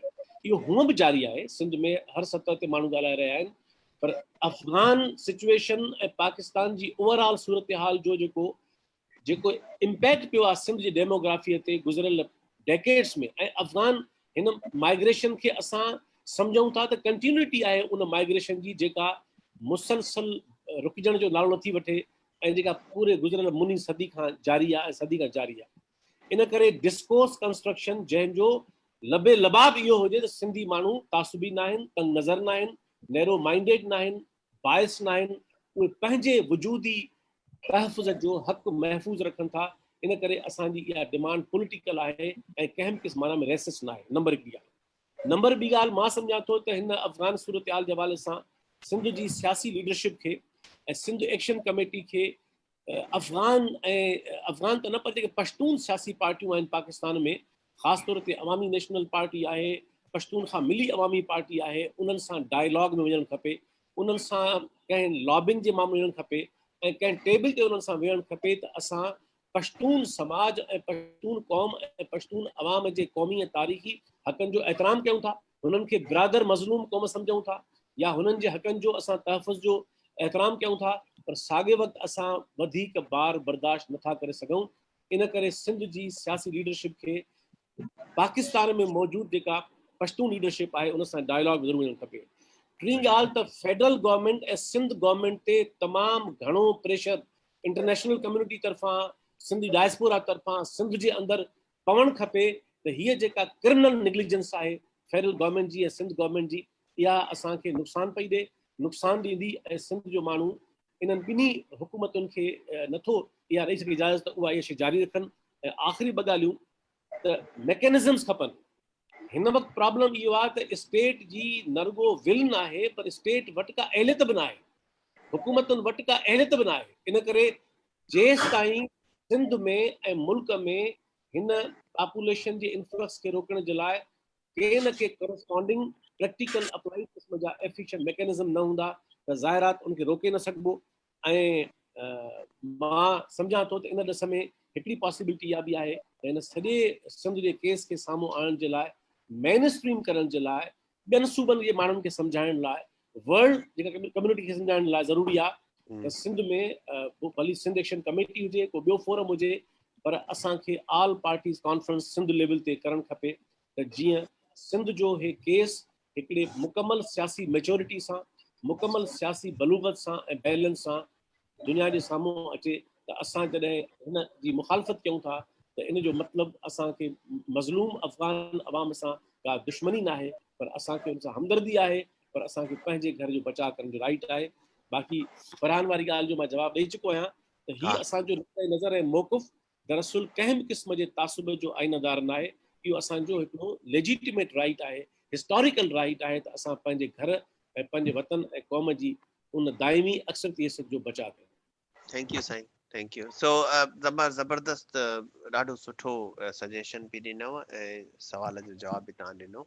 साईं जोनीजो साहब जेकॾहिं ब्रीफली तव्हां बि कयो टाइम बाक़ी असां वटि। ऐं मुंहिंजो ख़्यालु आहे सवाल त वठो न। हा हर सवाल वठूं था। हुन असां पोइ ॻाल्हाईंदासीं न। हलो सवाल बस सवाल इहो में आहे ई त इक़बाल तरीन जो जेको आहे सवाल त तालिबानाइज़ेशन सिंध में कीअं घटि कजे, उन लाइ कहिड़ा प्रैक्टिकल उपाउ वठिजनि। त मां जोए साहब खे जोनीजो साहब खे इनवाइट कंदुसि। साईं जेकर 2 मिंट हिन पुराणे सवाल ते बि ॻाल्हायो ऐं हिन जेको साईं तरीन साहब जो सवाल आहे त तालिबानाइज़ेशन खे एज सच कीअं कंट्रोल कजे सिंध में, ख़ासि करे हिन नई सूरत में। हाणे पहिरें सवाल ते त जामी साहब तफ़सील सां ॻाल्हाए वियो आहे। मां प्रोफेसर चवंदुसि इहो फरहान जीअं चयो त सिंधियुनि अॻे उनखे बर्दाश्त या क़बूल कयो आहे, हाणे छो नथा कनि। दादा पहिरीं ॻाल्हि ते आहे त there is end there should be limit to everything, just simple. को वॾो फ़लसफ़ो न आहे, हर शइ जी हिकिड़ी लिमिट थिए थी। ॿी ॻाल्हि इहा आहे त असां इन हाणे जंहिं पैमाने जी ऐं जंहिं क़िस्म जी इन्फ्लक्स थिए थी आबादकारी, उन जा इन करे मुखालिफ़ आहियूं त सिंध जो उहो जेको किरदारु आहे जंहिंजे करे हू माज़ीअ में महिमान नवाज़ रवादार रही आहे सिंध न, उन सिंध जे कल्चर खे ख़तरो आहे। तंहिंजे करे असां हिन जा मुखालिफ़ आहियूं। सिंध जे उन सुठे किरदार खे बचाइण जे लाइ वधीक हिन जी मुखालिफ़त था कयूं। हाणे तालिबान खे कीअं रोकजे, साईं इहो बुनियादी क़िस्म जा सवाल आहे। इहो स्टेट स्ट्रक्चर सां ॻंढियल आहे हिते। सिंध में तालिबान रियासती सिस्टम जे तब्दीलीअ खां सवा न रोके सघिबी। जेके सिंध में हाणे थोरो ज़िक्र थियो त सिंध अॻे एॾी सेक्युलर हूंदी ऐं लखू साहब जेको चयो त आम तौर हूंदो आहे त शहर सेक्युलर हूंदा आहिनि ऐं ॿाराड़ी सेक्युलर घटि हूंदी आहे ऐं सिंध में ॿाराड़ी बि शहरनि जेतिरी आहे। पर मां चवंदुसि त सिंध जी ॿाराड़ी वधीक सेक्युलर आहे। सिंध जे शहरनि में ई मज़हबी इंतिहा पसंदी आई आहे ऐं उनजो वॾो कारण इहा ॿाहिरीं आबादकारी आहे, इन्फ्लक्स आहे। उहा जीअं जीअं वधी आहे त सिंध में मज़हबी इंतिहा पसंदी वधी आहे। ऐं असां सवेर वारी ॻाल्हि में ॻाल्हाए आयासीं त इन आबादकारीअ में रियासत जो वॾो हथु आहे, रियासत जो इंट्रस्ट आहे त सिंधी खे समूरनि कोशिशुनि जे बावजूदि उहे पंहिंजे क़ौमी शनाख्त पंहिंजे हक़ तां हथु खणण लाइ आमादा नथा थियनि। तंहिं करे हाणे ॿाहिरां आबादकारी एतिरी आणे सिंधियुनि खे अक़लियत में आणिजे, रियासत जो मनसूबो आहे। तंहिंजे करे सिस्टम ईअं जो ईअं हुजे ऐं को तरीक़ो निकिरे त तालिबानाइज़ेशन सिंध में रुके, उहा न रुकी सघिबी। असांजी इहे जाहूं कूकूं करण सां उन ते थोरो फ़र्क़ु पवंदो, पर उन खे मुस्तक़िल रोके तॾहिं सघिबो जॾहिं इहो रियासती सिस्टम तब्दील थींदो ऐं उन में सिंध समेत क़ौमी वहदतूं जिन मुल्क ठाहियो आहे उन्हनि जी सावरन ऐं ऑटोनॉमस हैसियत जेका 40 जे रेज़ोल्यूशन में गारंटी ॾिनी उहा बहाल कई वञे। उहे फ़ैसिलो कनि त असांखे वधीक केतिरा माण्हू खपनि ऐं केतिरनि शर्तनि कहिड़नि ते अचनि, जीअं सॼी दुनिया में थिए थो बशमूल अमेरिका जे। ठीक है, थैंक यू साईं। ॿिया के सवाल आया हिकिड़ा? सगीर प्लीज। सगीर हाँ साईं ॻाल्हायो। करे मूंखे 2 मिंट जो इजाज़त ॾियो त मां हिन साईं जेका ख़ालिक साहब ॻाल्हि कई उन जी तसलसल में रुॻो 2 नुक़्ता हिकिड़ा ॿिया रखां। प्लीज साईं, असांजो pleasure, my pleasure, please go ahead. जेका ख़ालिक साईं ॻाल्हि कई बिल्कुलु दुरुस्त ॻाल्हि कई त ऐं जेको इकबाल साहब जो सवाल आहे त तालिबानाइज़ेशन खे कीअं प्रिवेंट करे सघिजे थो सिंध में या उनखे रोके सघिजे थो। मां सम्झां थो त जीअं ख़ालिद साहब चयो त इहो हिकिड़ो तमामु वॾो पेचीदो मामिलो आहे जेका रुॻो जंहिंमें सिंध इन्वॉल्व न आहे पर पाकिस्तान जी रियासत इन्वॉल्व आहे ऐं ज़ाहिर आहे त उहो सॼो फिनोमिना सिंध ते ऐं मुल्क ते मढ़ियो वियो आहे इन सॼी रीजनल ऐं बिन अक़वामी सूरत हाल जे करे। पर उनजे बावजूदि मां सम्झां थो त 4 अहिड़ा थी सघनि था मेयर्स जेके असांखे लॉन्ग टर्म में फ़ाइदो ॾेई सघनि था इनखे प्रिवेंट करण में। सभ खां पहिरीं ॻाल्हि त हिन मुल्क में ज़रूरत आहे डिस्कोर्स कंस्ट्रक्ट करण जी त पाकिस्तान जी रियासत हिन तालिबानाइज़ेशन जे अमल खां पाण खे परे करे, छाकाणि त हीउ अमल सॼो फिनोमिना उन्हनि जो पैदा कयल आहे। हीउ जीअं लखू डॉक्टर साहब चयो त हीउ को इत्फ़ाक़ सां को ईअं न आहे जेको मुआशिरो पागल थी वियो जंहिंखे ओचितो ख़बर पई त इन क़िस्म जी फाशिस्ट तहरीक खे उभारणु ज़रूरी आहे। हीउ त अमेरिका ऐं पाकिस्तान जे नेक्सस हो जिन इहो पूरो जो पूरो हिकिड़ो फिनोमिना क्रिएट कयो 80s में। इन करे हीउ हिकिड़ो प्लांटेड फिनोमिना आहे जंहिंजा नतीजा असां सभु भोगे रहिया आहियूं, ख़ितो भोगे रहियो आहे, अफ़गान समाज भोगे रहियो आहे। इन करे पाकिस्तान जी रियासत ते दबाव पवणु खपे हर तरह सां त उहा हिन तालिबानाइज़ेशन जे अमल खां पाण खे परे करे, छाकाणि त इन न करण सां उहा पाण खे ॿोड़ींदी ॿोड़े रही आहे ऐं उनजा असर अफ़गान समाज ते सिंध जे समाज ते इन पूरे ख़िते ते पई रहिया आहिनि। हिकिड़ी ॻाल्हि आहे।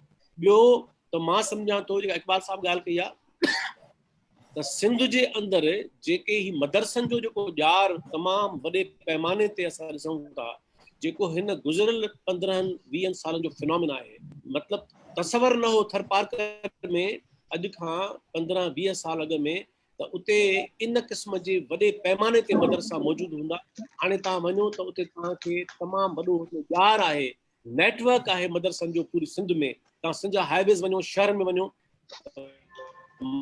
मां सम्झां त सिंध में जेके ही जा बेलगाम मदरसा खुली विया आहिनि, इन जे बारे में सिंध हुकूमत ते दबाव पवणु खपे त उहा विजिलेंस करे ऐं को न को मैकेनिज़म ठाहे त उन्हनि जे बारे में रिकॉर्ड बि हुजे ऐं उन्हनि जे बारे में विजिलेंस बि हुजे ऐं उनखे रोकण जो को बंदोबस्तु। टीं ॻाल्हि, अल्टीमेटली ज़ाहिर आहे त progressive politics, progressive nationalism, progressive जेका क्लास पॉलिटिक्स आहे, त मुंहिंजे ख़्याल में हीअ जेका सॼी जेका हिन मुल्क में ऐं सिंध में जेका मज़हबी इंतहा पसंदी ऐं फाशिज़म जी जेका तहरीक आहे, जेका लहर आहे, जेका हिन सॼे फिनोमिना में पैदा कई वई आहे, उनजो लॉन्ग टर्म जेको प्रिवेंटिव मैकेनिज़म या मेयर इहो ई आहे त सिंध जे अंदरि प्रोग्रेसिव सोच खे, प्रोग्रेसिव सियासत खे, प्रोग्रेसिव डिस्कोर्स खे वॾे पैमाने ते रीऑर्गेनाइज़ कयो वञे, रिकंस्ट्रक्ट कयो वञे, त जीअं सिंध जो नओं नस्ल ऐं समाज आहे।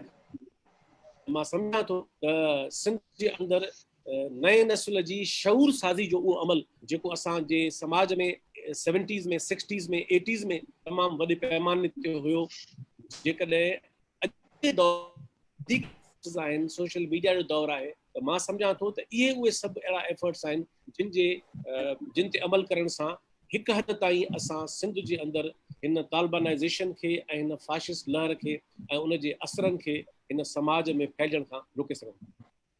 थैंक यू साईं, सुठो ज़बरदस्त। जेको आहे मूंखे हिकिड़ा अहिड़ी क़िस्म जा बस रिलेटेड सवाल आहिनि, मुंहिंजो ख़्याल आहे आउं चाहींदुसि त या त बसीर या लखू जवाब ॾे या रुबीना।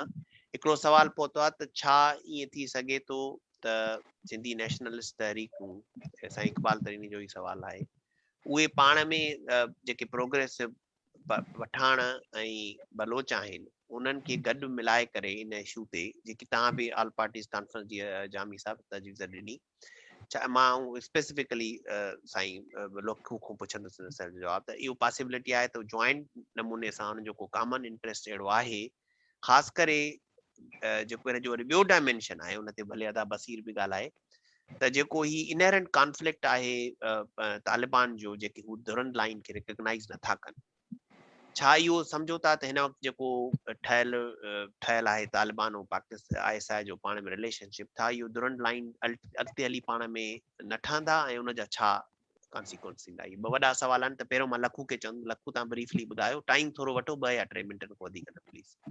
ॻाल्हि हीअ आहे, ही जेको कॉन्फ्लिक्ट अफगानिस्तान जो थियो आहे, उन जे नतीजे में पाकिस्तान में जेके भी मज़लूम क़ौमूं आहिनि, आवाज़ तमामु घटि थो अचे।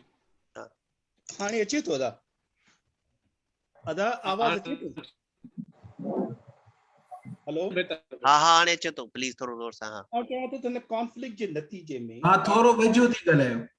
अच्छा, हा, ऐं चवां थो त हिन कॉन्फ्लिक्ट जे नतीजे में जेको कंसेंसस आहे सिंधी, बलोच, पश्तून क़ौमुनि जे विच में, that they all have suffered enormously, सभिनी क़ौमुनि। मिसाल तौर हिन सॼे पीरियड में जेको पख्तूनख्वा जो इलाइक़ो आहे, जेको ये पाण FATA tribal areas, there have been hundreds of thousands of people have been displaced, हज़ारनि जी तइदाद में माण्हू मारिया विया। मिसाल तौर इहो जेको इशू जेको आहे इमिग्रेशन जे नतीजे में, जेका मैनेज स्टेट मैनेज, जेका अदा जामी ॻाल्हि कई स्टेट मैनेज, छाकाणि जो सॼी दुनिया अॼु जी ॻाल्हि कान्हे का, हज़ारनि सालनि खां इंसानी तारीख़ में माण्हुनि पे माइग्रेशन्स कयूं आहिनि, हिकिड़े ग्लोब खां ॿिए ग्लोब ताईं बि हलिया आहिनि, पर जेका स्टेट मैनेज्ड जेका माइग्रेशन आहे, जेका हिकिड़ी पॉलिटिकल पर्पस ऐं पॉलिटिकल ऑक्यूपेशन ऐं पॉलिटिकल कोर्शन जे नतीजे में थिए थी, उन जा नतीजा नेगेटिव थियनि था। मिसाल तौर जेको असीं इमिग्रेशन जो मसइलो फेस था कयूं, उन खां वधीक मसइलो बलोचिस्तान में आहे। हाणे हींअर मिसाल तौर जेका सूरत हाल आहे, जे दोस्त ॻाल्हि कई त तोरखम वारो बॉर्डर बंदि आहे, चमन वारो बॉर्डर खुलियो पियो आहे, त ख़ुदि उन्हनि बलोच जेके बलोच माण्हू दोस्त आहिनि, उन लाइ इहो तमामु अॼु मुंहिंजी आऊं इतफा साईं अताला मैंगल जी फाता खाने रखियल ई, पोइ वरी ज़ाहिर माण्हू जिते वञो त तव्हां ॻाल्हियूं कयो था, त उहे बि ईअं ई कंसर्न्ड आहिनि, सीरियसली कंसर्न्ड आहिनि पंहिंजे वतन, पंहिंजी डेमोग्राफी, पंहिंजे रिसोर्स जे हवाले सां।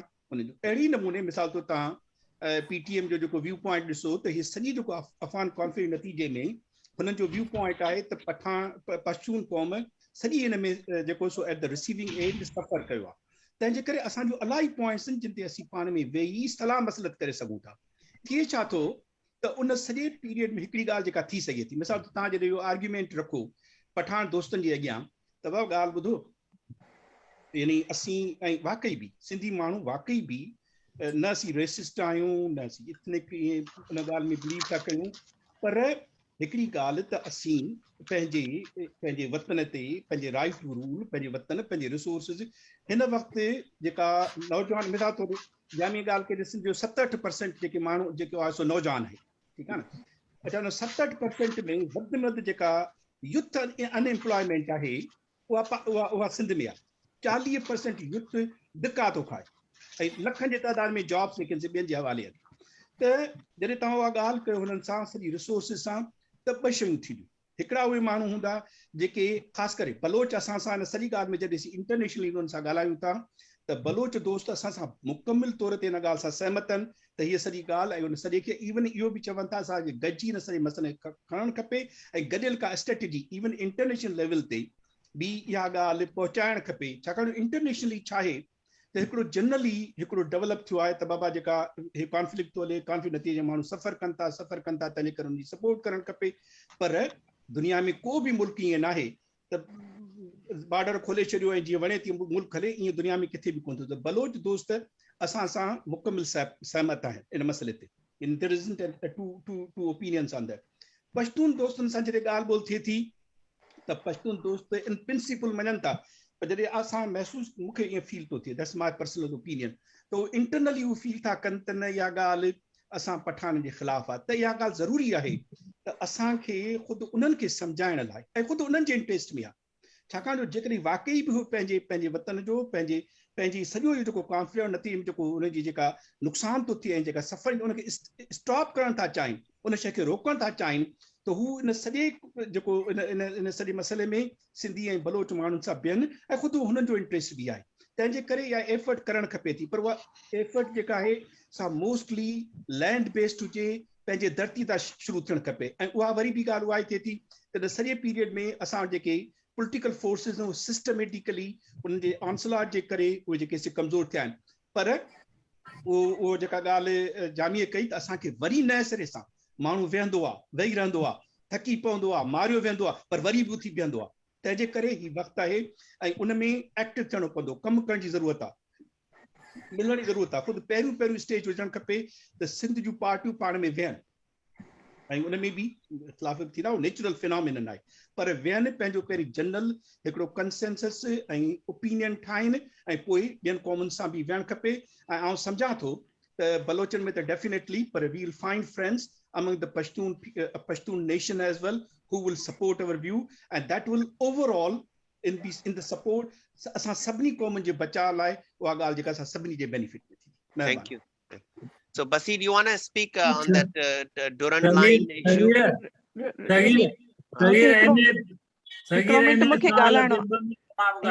Hello sir, हिकिड़ो मिनट Saghir मूंखे ॾे हिकिड़ो I will take only 1 minute sorry okay please take Rubina first and then Basir and then Johnny माफ़ कजो हा बस मूंखे बस इहो चवणो हुयो त I think it's very important त असांखे फोकस पंहिंजी सिंध जे permanent citizen जी मूवमेंट खां करणु खपे I think it's very important पोइ उहे खणी बलोच हुजनि वो पठान हुजनि या उर्दू स्पीकिंग हुजनि पर फोकस असांजो सिंध बेस्ड जेको पार्टियुनि ग्रुप आहिनि उन्हनि खे ॻाल्हाइण जो पोइ वञी असां ॿियनि क़ौमुनि खे या ॿियनि खे मिलायूं पर पहिरियां त असांखे कंसेंसस ऐं स्ट्रेटजी ऐं प्लान जेका आहे न उहो पंहिंजी धरतीअ जे परमानेंट सिटीज़न ते फोकस करणु खपे ऐं जेको अदा जो प्रपोज़ल आहे जामी चांडे जो बाद कॉन्फ्रेंस या जेको all parties of the Sindh citizens I think that's very important thing before we jump on the other nations of the Pakistan thank you Basir तव्हां ॻाल्हाईंदो दुरंद लाइन वारो जेको क्वेश्चन हुयो त छा इहो जेको तज़ाद आहे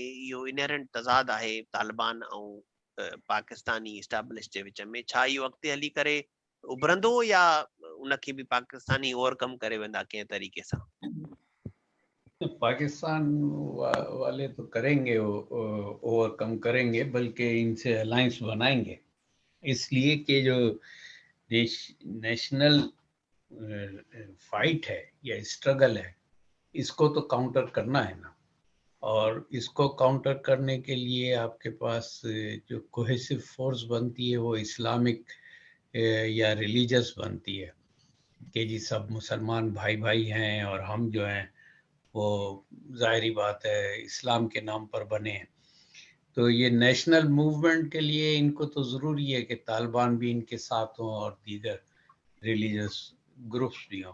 तो ये मत समझिए कि इसमें कोई दरार आ जाएगी या कुछ कोई इंटरेस्ट पाकिस्तान के ऐसे आ जाएंगे कि वो तालिबान से लड़ पड़ेंगे। हाँ, तालिबान लड़ सकते हैं, क्योंकि तालिबान तो ये कहते हैं कि हम इस्लाम तो हम हैं और हमने इतनी बड़ी बड़ी पावर्स को डिफीट दी है, तो हम तो हैं इतने बड़े, तो वो कर सकते हैं, लेकिन वो भी ज्यादा देर की नहीं होगी, उसमें हमारी स्टेट कंप्रोमाइज करेगी जहां तक मुझे मालूम है। रहा दूसरा सवाल के या जिस पे अभी गुफ्तगू हो रही थी, तो वो उस पर थोड़ा सा मैं बात करूं कि, लेकिन उससे पहले ये कि जो हम लोग इतना लंबा लंबा बोल रहे हैं, तो वो जो हमें सुन रहे हैं उनके क्वेश्चंस को हमें कम से कम उनके नामों के साथ ही बता दें अगर हम उनसे नहीं बात कर रहे हैं तो, क्योंकि वो हमारे इतनी गुफ्तगू सुनते हैं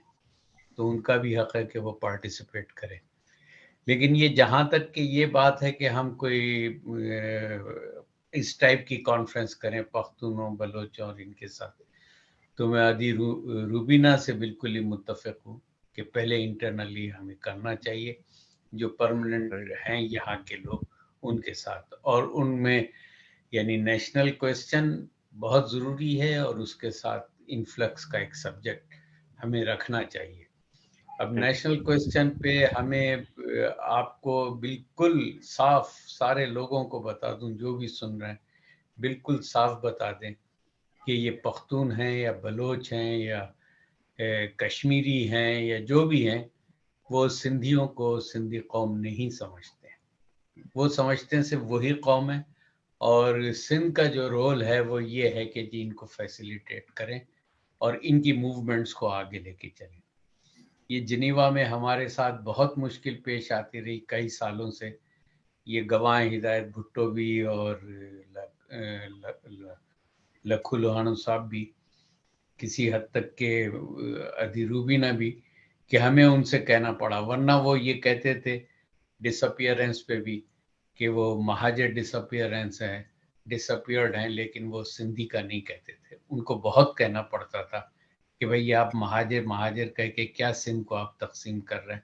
आप कहें कि सिंध में हो रही है डिसअपियरेंस, कराची में भी हो रही है और वहाँ भी हो रही, आपको ऐसे ही महाजर का कहना है तो कह दीजिए कि एमक्यूएम के लड़के गायब हो रहा है, मार रहे हैं, वो बिल्कुल इंसानी मसला है, उस पर बात होनी चाहिए।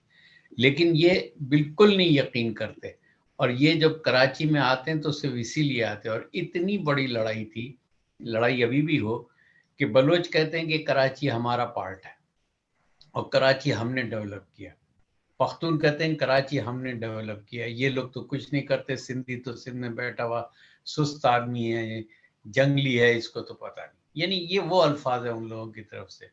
तो ये जितनी भी पॉलिटिकल पार्टीज हैं इनकी, चाहे एएनपी हो चाहे कुछ हो, वो सिंधियों को सिंधी कौम नहीं तस्लीम करते। सबसे पहली बात तो ये होनी चाहिए कि क्या सिंधी एक कौम है या नहीं, क्या इसके भी वही कौमी राइट्स हैं जो दूसरों के हैं, क्या सिंध सिर्फ इस मकसद के लिए कि यहाँ आके वो पैसे बनाएं और यहाँ से जाएं और यहाँ की डेमोग्राफी को ख़राब करें, यहाँ के सिविक फैसिलिटीज एम्यूनिटीज सबको वो इस्तेमाल करें लेकिन कंट्रीब्यूट कुछ ना करें। ये सारी बातें हैं। लेकिन मैं रूबीना साहिबा की इस बात से इत्तेफाक करता हूँ कि पहले हमें उठाना चाहिए।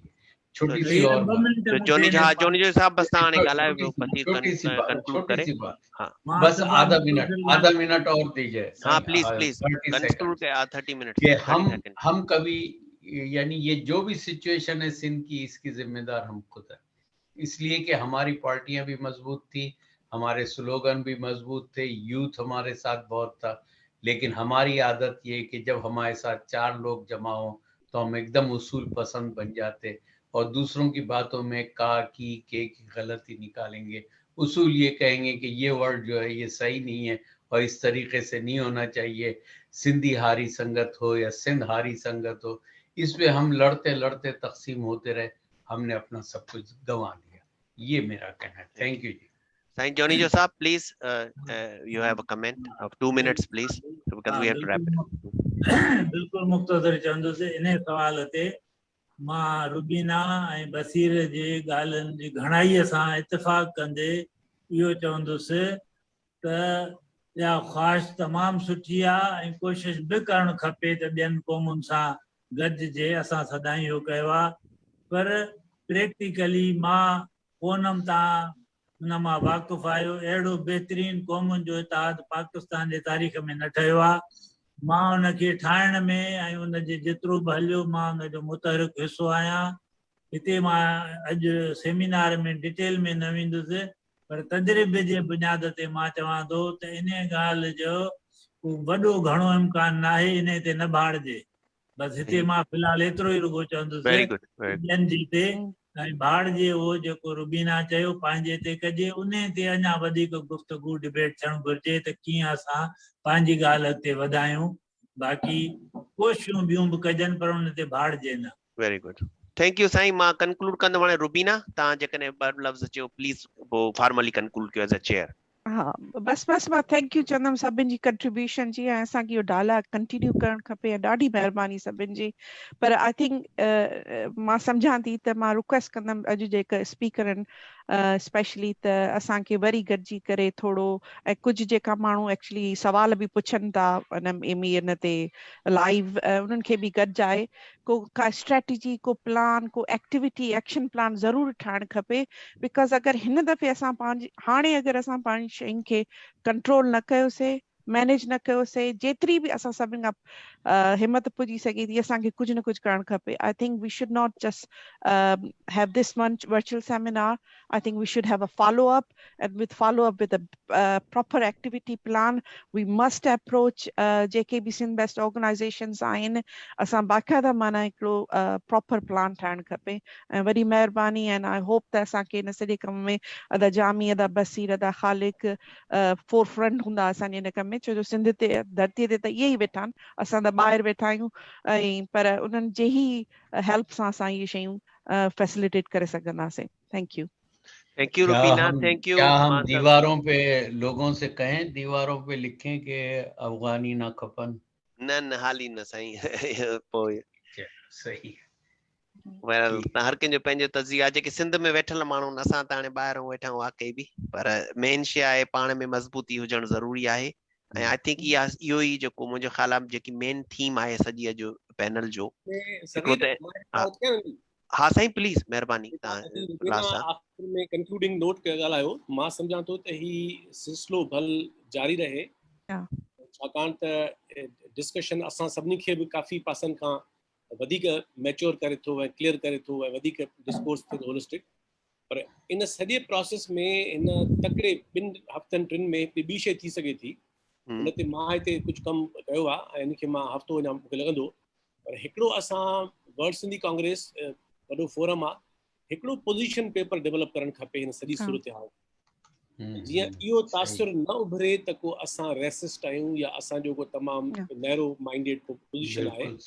असांजी हिन सॼे अफ़गान जेका सिचुएशन ते, उनजे रेमिफिकेशन्स ते, ऐं स्पेशली जेको इन्फ्लक्स ऑफ पॉपुलेशन जेको सिंध में असांखे नज़र अचे थो ईंदो, इन सॼे मामले ते हिकिड़ो बैलेंस्ड, मैच्योर, प्रोग्रेसिव ऐं मॉडरेट हिकिड़ो असांजी पोज़ीशन हुअणु खपे, जेका असां ग्लोबली सर्कुलेट कयूं, त जीअं असांजो जेको इमेज मेलाइनिंग जेका आम तरह थिए थी उहा न थिए, ऐं असां हिकिड़े वधीक मैच्योर अंदाज़ सां अॻिते वधूं। त मुंहिंजे ख़्याल में वर्ल्ड सिंधी कांग्रेस खे असांजे ॿियनि जेके ऑर्गेनाइजेशन्स आहिनि उन्हनि खे हिकिड़ो पोज़ीशन पेपर डेवलप करणु खपे। हिते असां कुझु करे रहिया आहियूं।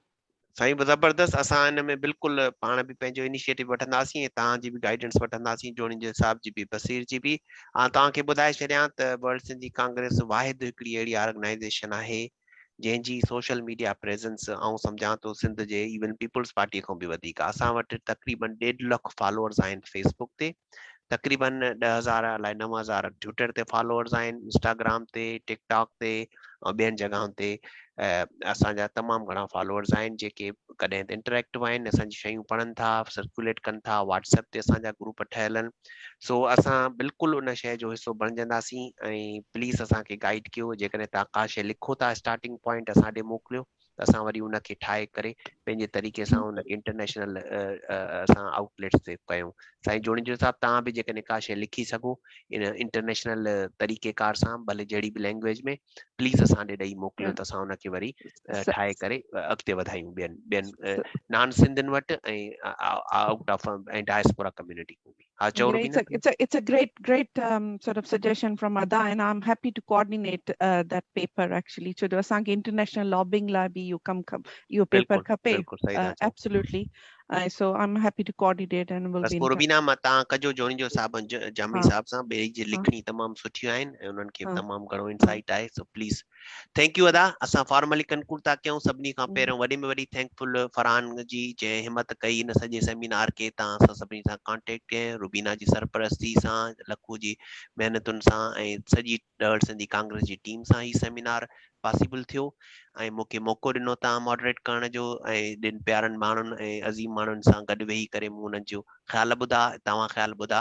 सो जामी हिन सॼी जी शइ जी रिकॉर्डिंग असां रिलीज़ कंदासीं ऐं उनखे जेको तव्हां सां बि शेयर कंदासीं। अदा महिरबानी बसीर, महिरबानी जोनीजो साहब ऐं थैंक यू वधी डॉक्टर रुबीना शेख ऐं डॉक्टर लोहानो। थैंक यू अदा। ही formally and. Thank you, Saghir. Thank you.